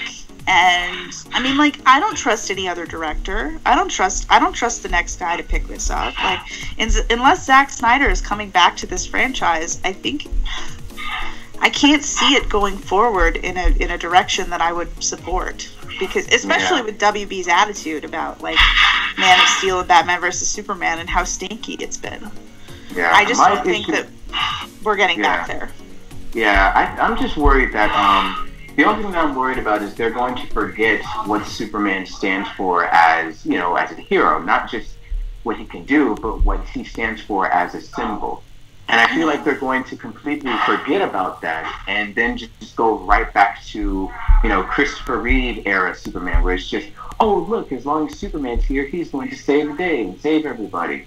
And I feel like they're going to... that Christopher Reeve was so critical of that approach and so critical of that interpretation of his performance. I mean, that's the thing that pisses me off the most, is like, it's just like, no, this Superman doesn't exist. Like, I see how people can... No, I can't, honestly. There's no place where this Superman exists. I'm not even gonna... No, because Superman... I watched the entirety of Superman the Animated Series, hoping to figure out what these people were talking about, and they're wrong. Superman is not that guy in the animated series. He's not that guy in the Flesher cartoons. He's not that guy in the comics. He's not that guy anywhere but in these guys' depraved fucking minds. Like, sure, there are comics that support their particular interpretation, but they're like either Silver Age or there's some sort of mockery of the Silver Age. Like if you only love Silver Age Superman, I don't know what to tell you. He's dead. Yeah. I feel like the only time where I actually felt like Superman was, you know, a legitimate symbol of hope was in Man of Steel, where, both in Man of Steel and BVS, but mostly in Man of Steel, where, you know, you have Perry White being with, what's her name? Jenny. Yeah, with Jenny in that moment, and he was showing that he was, you know, like Superman, you know, he was the symbol of hope for her when she really needed it in that moment. And then you have Superman on the other side of the world also doing something physically as Superman. And you have those two moments intertwined, and you see the different correlations of being a hero, you know, in both of those moments. And then, of course, in BVS, at the end, where you see, you know, even though Superman is dead, we see his monument and what he stood for in the people of Metropolis. We see it in Batman and changing his ways. We see it in Wonder Woman coming out from the shadows and becoming more of a hero. We see Superman's legacy in those moments. And I'm scared that they're not going to do that anymore for Superman, you know, going on in the DCEU or in general. I mean, I think what's interesting about that, too, is that, like, that approach is so, like, it's so easy to say, like, oh, Zack Snyder hates people, and Zack Snyder is, you know, is anti-humanity because he, you know, portrayed us as the, you know, as kind of the villains, like one of the minor villains in Batman vs. Superman, and certainly kind of, like, gray area in Man of Steel, as far as, like, us being a threat to Superman, us being a threat to ourselves. But I honestly think that, like, the people who are willing to lie about how ugly humanity can be are the people who actually hate people. Like, and I think that both Batman vs. Superman and Man of Steel are about a deep, abiding love of people, and I think it's because it's warts and all. It's literally taking these people and saying, like, I see you as you actually are, and I love you that way. You know, that's so fucking strong. That's so beautiful. Like, I felt that on a personal level watching these films. Like, I watched those films and I was like, I feel so fucking affirmed. Like, yeah, like there are ugly parts of me. There are parts of me that are really vindictive and petty and cruel and terrible. But, like, that doesn't mean that we're not worthy of Superman.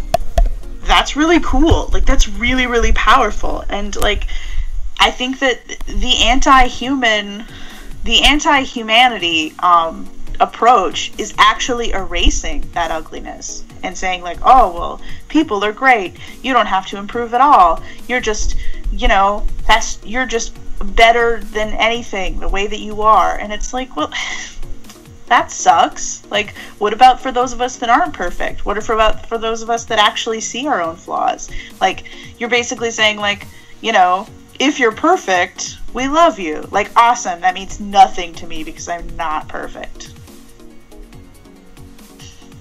Yeah. And like, no, and like, that's how, like, I completely agree. And it's like, just seeing how, like, cynical, like, the world actually is.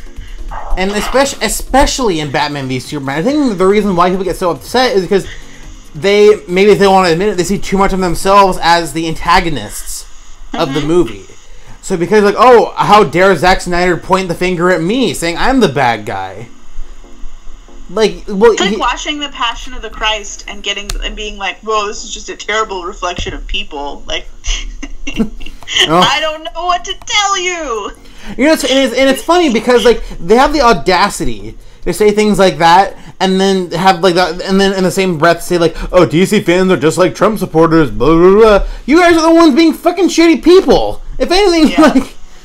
like I'm not trying to get too political here, but, like, come on. Like, there's a clear there's a clear line that you, like, we don't cross that line. Maybe, like, one person does in the fandom, maybe. But, like, I mean, we have a lot of shitty people in our fandom, but, like, there's a lot of shitty people in the world. Like, I don't know what to tell you about that. But, like, the idea that we can all be sort of, like, reduced to that, to just like a broad, like, you know, arch villain, is actually really reflective of how simple-minded and annoying and also dangerous the people who say this kind of shit are. Because when you say that kind of shit, you basically you're the same people who are like, Trump is the problem. No, Trump is not the problem. Like, Trump is a symptom of, like, the shit that we have been doing all this time. Like, and, you know, I'm going to take it completely politically because that's my curse. But it's you can't separate, you know, you can't separate a bunch of people into a group and just be like, well, they're the problem, and without looking at yourself. Like, what a waste of time. Like everybody is bad, and this idea that there's like one bad fandom. I mean, like, I disagree with this every time it happens. I'm on Twitter fucking defending people who hate The Last Jedi all the time because, like, there is a diversity of opinions, and that's a good thing. And the very idea that having that particular opinion can reduce you to, like, some sort of farcically evil stereotype is exactly the problem, because it reduces evil into this like you know, thing that's untouchable. Like, no, we can all touch evil. That's the whole point of evil. We all have our hands sunk deep into it. And if you can't grapple with that idea, then I don't think that you're ready to even grapple with morality. Mm-hmm. That's the reason everybody should watch The Good Place. That's my pitch right there for The Good Place. Well, I've actually been on a set of The Good Place, so. What? Okay, I mean, I've been on, like, the physical set, not like while they were filming, but, like, I went to the Universal Studios tour and I was, like, there. Not when they were filming. Beautiful. Was it pretty?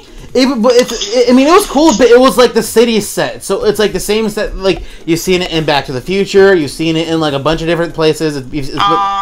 So it's yeah, it's not as glamorous as you would like think Hollywood is, but like, I mean, Hollywood isn't really that glamorous. But I mean, it's still cool because like it was like seeing like studio stuff. So like behind the scenes of like Jaws stuff and like all this. I don't know, it was cool. But like I have been wanting to get. The tour is really cool.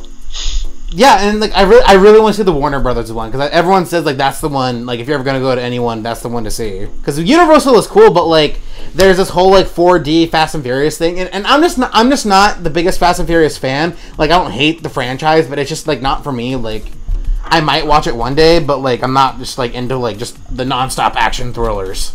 Like I don't know. So like that part of it didn't really do anything for me, but I mean it was so cool. Just like as a fan of film, like it was cool seeing a lot of that stuff there.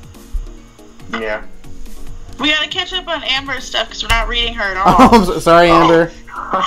She's making some good points in chat. Oh my god! I saw one of the things she said, and she's like I'm sorry you're all shitty people. And for a second, I thought she was talking about us. Amber has gone off in the chat. Oh my god! She hates us now, and she wants us all to suffer. And she's quitting the podcast. And she's done. It's over. Anyway, she said, if you don't show how ugly people are, then how are you going to teach the audience to be better? Which I think is a really good point. And she said, I keep saying these nerds see too much of themselves in Lex. In a sense that if Superman isn't doing the shit they want, they either want to control him or destroy him. Fuck, that's a truth bomb. Yeah. And then she says, like, I'm sorry you all are shitty people. Not us. The people who see themselves in Lex Luthor. And then she said, wow, so rude. Never. I would die for all of you. She would die for us, you guys. It's beautiful. She's the real we Superman. We would die for you too, Amber. We got your back, even when Zachary Levi is coming for it. Oh, I know. And you know it's kind of funny, like, because I went off on people when they started going off on Amber, and then my wife saw that, and my wife actually got really mad at me. Why? Well, she just doesn't like when I get heated on the internet. She thinks it's like it just makes me it's embarrassing, makes me look bad, and like all this stuff. So it's like, oh, okay. So like there will be times where like I go off, and then like I'll delete it because I'm like I don't want to piss off Amy. but also like I mean I do see what I say. Like a lot of times like I'll type something out and really angrily, and then I'm like, I don't want to waste my energy on this person. They're not worth it. You gotta access your angry self. I've stopped screenshotting it so much, but I do still tell people to eat my ass on the internet, and it feels great. I'm just tired of this. I'm tired. There's this, like, weird, like, I had the weirdest exchange with the DCEU fan the other day, and I feel like this is giving her too much oxygen, so I'm not even going to start with it, but I'm just saying, like, I had a DCEU fan, like, basically try to, like, come into my mentions and, like, burn me, and I was like, what is happening? Can you open this up? I really want to know what it was. It was okay. So I got a lot of backlash a couple days ago for implying that Ragnarok is actually a narrative about how Asgard is built upon imperialism and therefore must be destroyed. Oh yeah, I saw that. Yeah. I stand behind that fucking shit, and I will explain it to anyone who actually asks me, but nobody asked me. Everyone was like, that's not true, bud. And I was like, what are you talking about? You can't just, like, dismiss this entire idea offhand. You can't just be like, well, I disagree, so that's wrong. I'm like, what? You can't just... and then one DC fan got into my mentions, had no idea who I was, which was so funny. Like, halfway through the conversation, I wanted to be like, sweetheart, look at my banner. Like, you're not talking to an MCU fan. Like, what are you doing? Because she just kept being like, oh, you just hate me because I disagree, like, I have a different taste than you. And I was like, bitch, we have the same taste, and I'm deeply shamed. Like, I don't understand how we can have the same taste and you can be such a fucking asshole. Like, why? Can you stop being in my fandom, please? Like, please stop being in my fandom. I don't even understand. Like, it was so, like automatically just so surly and so mad at me about, like, fucking nothing. Because, like, she just retweeted, like, she retweeted my opinion, and she was like, I don't know, she said something like, this is wrong, and I was like, well, it's actually, like, a real, like, I literally, like, responded like I would in my teacher voice. Like, I literally just I went into the comments, because I don't retweet people, because it's passive-aggressive, and, I don't quote people. I don't quote tweet people, because I think it's passive-aggressive, unless I agree with them. But... I just got in the comments and I was just like, oh hey, like, actually it's like a really widely circulated opinion, and like here's Noah Berlatsky talking about it in an article he wrote for a social justice magazine. Like, that's all that. She sweeted me. Oh my god. Amber said, look, sweetie, that's how I imagine Danielle speaking to this person. And she sweeted me halfway through this conversation. I'm looking at it right now. I almost fucking crashed my car because I was so mad. I was like, what the fuck? Don't you dare sweetie me, you freak. Like, what the hell? And this is the thing. It's like, people come on the internet and they start a fight with you.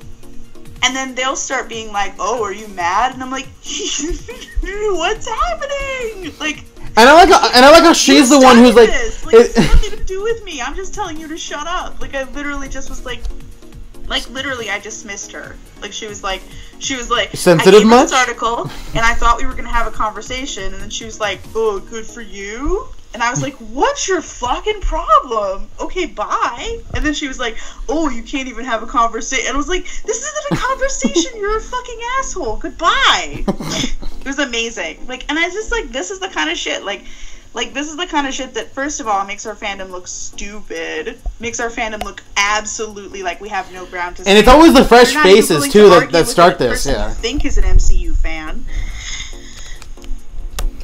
But also, like, how dare you make me defend Ragnarok? How dare you? I can't even, the audacity. Like, oh. I had to spend half a day defending Ragnarok against, like, apparently being a totally useless piece of fluff. Like, I'm like, it's more complicated than that. I don't know what to tell you. I'm not gonna lie on the internet just because it gets me cred with this, really anti-MCU fandom. I feel like you should honestly, like, you should have like linked her to like our Bitter Geeks on it and been like, hey, like, there's actually some other things I said about the movie you might have agreed with. Yeah, I probably could have. I just like no, but that's the thing, is I feel like that's such a weak move, because like I wouldn't listen to 3 hours of someone talking about Ragnarok if I was just there to be a fucking asshole. I just, like, that's the thing. Is, like, those people's level of engagement is so low. Like, why are you... That's the thing, is, like, half of me is just like, why are you in my fandom? Like, did you get anything about out of Batman versus Superman? Because that is a lengthy fucking tome. Like, that is a lot of critical, like, you know, literary reading in the like a metaphorical sense of the word. You know, like, if you're not willing to read a freaking article that someone wrote about Ragnarok, what, because you hate the MCU unilaterally, then how'd you get through Batman versus Superman? Did you make it through the ultimate cut? Like, are you okay? Like, what are you supporting here, if not, you know, people being serious about superheroes? Oh, also, Amber, I did not follow this person at all. They did not follow me. It's really fucking weird. They came out of nowhere. But I will link you guys the conversation because I thought it was really funny. Well, I've actually been spending this entire time looking at it, yeah. That was ridiculous. It's funny. And it's but funny, it's like, all that's this the drama, kind of thing that just comes out of nowhere. Like, and it's funny because, like, it's always these, like, fresh faces in the fandom that start this drama. And I'm like, girl, sit down. or like, dude, or like, dude. I've been here forever. It's like, do you know who you're speaking to? Like, not to pull that, like, oh, I've been in the fandom since blah blah blah. But, like, I felt like such a dick, but, like, I kind of felt like that in this conversation. I was like, honey, like, I invented this fandom. Like, I was one of their originators. I don't know what to tell you. Like, what are you doing? It was weird. Like, but isn't that kind of funny? But, like, not to like put ourselves up on a pedestal or anything, but, like, isn't that kind of weird that, like, we were kind of like the kind of the start to the fandom, at least, like, on Tumblr anyway, like. Yeah, like, we were like that. Like, that's what's so. It's so weird to be that person because I've never been that person. I've always been a late adopter. Always. Like, and I'll be really frank about that. Like, I have a lot of experience as a noob, and I think noobs are awesome, and I think that people who are new to a fandom bring a lot of cool shit. They also bring a lot of stupid bullshit. And I definitely brought my share of stupid bullshit.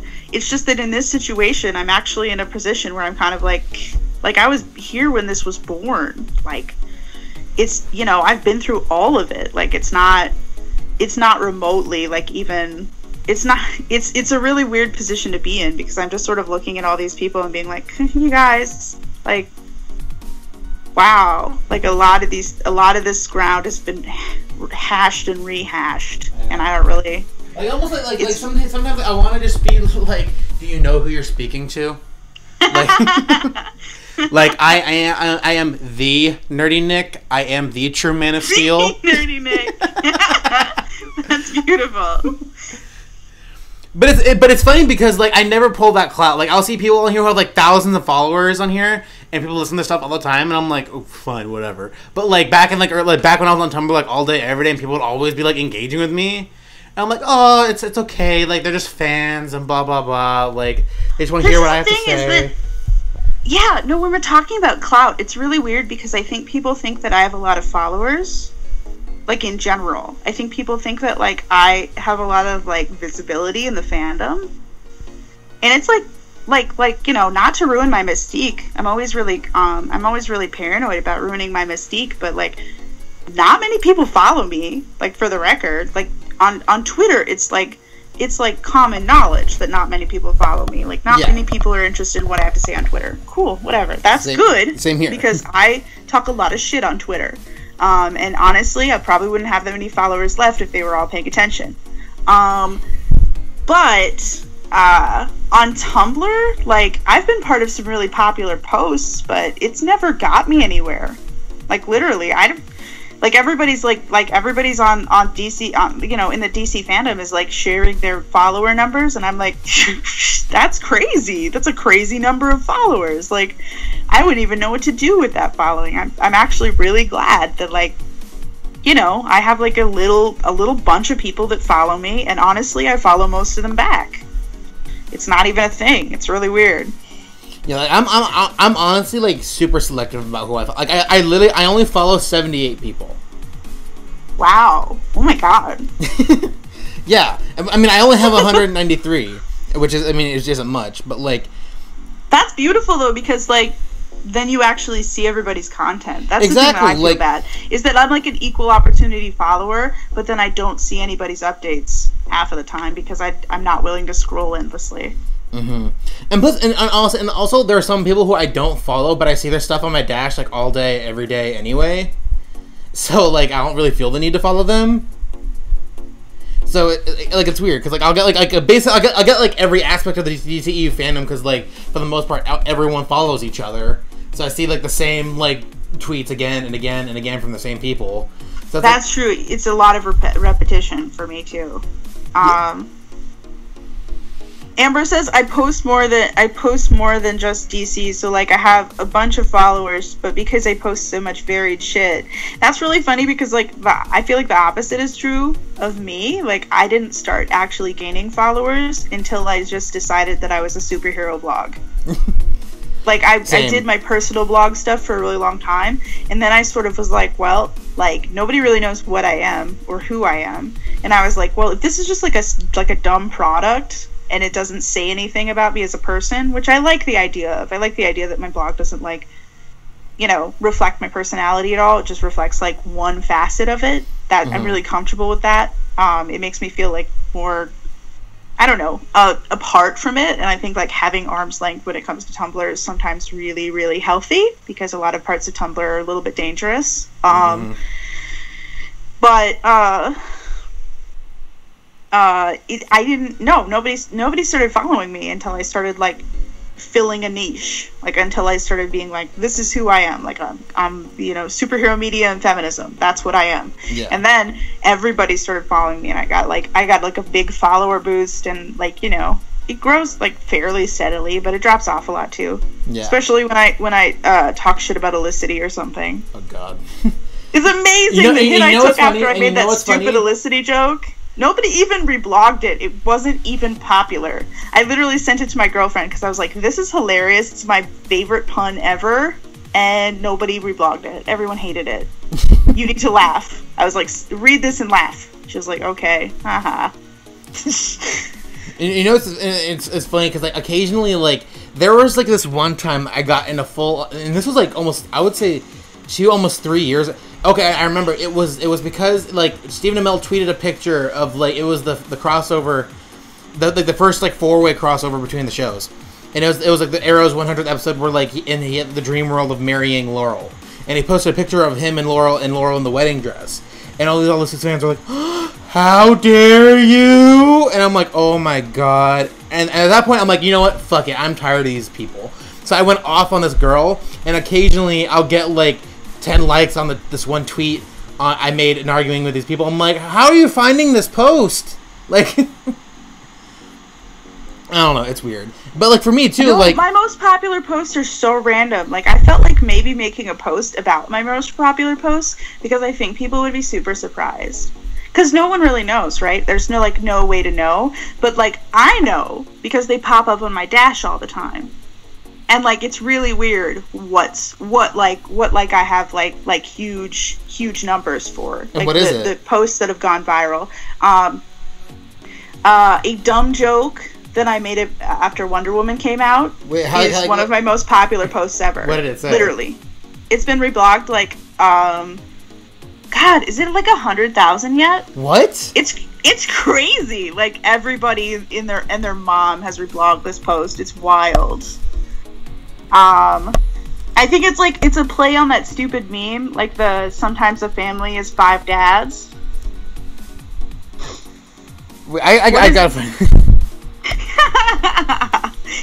You know that meme that's like sometimes a family is 5 dads, just 5 dads. Mm-hmm. That one, Amber knows what I'm talking about. Sometimes a family is 5,000, like 1,500 moms and their daughter made of clay. Yeah, that's exactly what it says. Sometimes a family is 1,500 moms and a daughter. Oh, yeah. On it was on Tumblr, right? On Tumblr, yeah. Oh, yeah. Fuck up. It's everywhere. It gets reblogged to my feed daily. It's crazy. It's obvious. It's honestly a bit annoying. But it's weird because didn't like someone like screenshot your post and add it onto another post? What, really? Oh my god, I'm actually famous. That's a landmark. But look, that's what I thought. I could be wrong. I could have sworn someone else posted it, but like it was like a gift set or something of the movie. I can't remember what the exact post was, but like I remember it said your name and that exactly. But it wasn't like someone. It wasn't like you wrote it out. Someone took a screenshot of what you wrote out and added it to their post of Beautiful. That. I don't know. Amazing. Yeah, but that one, I think that's my biggest post on Tumblr. And then I gave everybody that long-winded lecture about women in fandom and being really old. And that one's still going. That one gets reblogged. I see that on my feed probably like 6 times daily. It's everywhere. Yeah, probably my most popular post. I'm kind of tired of it. My most popular post, and this is the first time I'm ever revealing this to anyone because I lied about it forever because I didn't want people to hate me. But it was this gift set I made of it was Christopher Reeve, and I said that, oh, Superman really enjoys being a smartass, and it was just like gifts of like Christopher Reeve like saluting or like winking at the camera or whatever, and I stole the gifts from people, and I felt so bad. I got like over like 3,000 notes. Isn't that the worst though? Isn't that the worst when people and the people who are blogging it are like sometimes the like, people who like they have gifts? Like bad intentions and they're taking it the wrong way. Oh yeah, like and I got so many people who were like initially who were like, oh, see, this is how Henry Cavill should have been. I'm like, do you even know who fucking posted this? It's terrible. Yeah, and it was, and I never told that to anyone because for like because I always felt bad about stealing gifts from people, but like I legit knew nothing about making gifts at the time, so I'm like, I want to make this post, but like I don't know how. So I just took them, and I felt really bad for a long time. And this is the first time I've ever told anyone any of this. That's amazing. But this is also like 4 years, and this is also like 4 or 5 years ago. So it's been like a long time. Yeah. Yeah, and then like the only other big thing I've done like as far as like something that's gotten a lot of clout is like when they killed like it was literally my review of Arrow when they killed off Laurel. It has like 22,000 views. And that's been like my biggest YouTube video ever. And of course, like a bunch of Felicity fans came in and were like, "You're just being mean about Felicity and blah blah blah." That's fun. And I'm just like, fuck off, delete. Okay. So Amber's most popular post is about her crying about Diana putting the tiara on before conquering No Man's Land. I think I've read that post. And it's I think I have great. too. Yeah. Like I would love to blow up for that. Like that would be awesome. I feel like my bad opinions are the only ones that break through. I know. I'm like, oh, I said that shit, or like just because I'm like fucking around. Like that Wonder Woman post. Like I didn't even throw my heart into it. I was just like, haha, like that's funny. Like, that's it. Like, I was just, like, fucking around, and it blew the fuck up. Like, everybody and their mom reblogged it, and it was weird. Yeah. So, unfortunately, actually, I have to get going to work, but, I do... This has been really productive. It really has been. Extremely productive. And again, FYI, guys, this episode was really last minute. Like, I had to vent about the whole Henry thing, and then it turned into Twilight, weird talk, and, yeah. So, you guys can expect our actual part 2 of Joss's Wonder Woman script at some point in the next couple weeks. It's just a matter of when our schedules line up. And if you guys are ever curious about why we take so long between episodes, our schedules are nearly impossible to line up on a given day. So it's not that we're purposely trying to be late. It's just that life gets in the way. So if any of you are upset at that, we really have a hard time synchronizing it. Did we lose Al? Did we? Al, are you still here? Oh. I don't know. I guess not. I mean, it might have. It says he's still here. I don't know. And then it's and it's 1 a.m. for Amber, so we should probably let her get some sleep. Wait, can you hear me now? Oh yeah. I can hear you. Okay. Yeah, I think my headphones are really acting up. Okay. Sorry. Oh, okay. Okay. Well, we're signing off anyway. So if you guys want to go around and tell everyone where they can find you online. I'm Al Speed. You can find me on Speed of the Oppressed on Tumblr. I'm Danielle. You can find me on A Social Justice League on Tumblr. And then you can find Amber at By Witch of the West on Tumblr. Thank you guys for being here. I know this discussion really went all over the place. Yeah, it's good to vent. And talk about Twilight, apparently. Yes. right, but as I get you to see. But it was nice talking to you guys, and I'll talk to you guys soon. And for everyone listening, thank you so much. This discussion really went all over the place, and I apologize for that. But hey, this is what you signed up for when you're listening to the DC Films podcast. So, thank you guys for listening, and until next time, have a good one.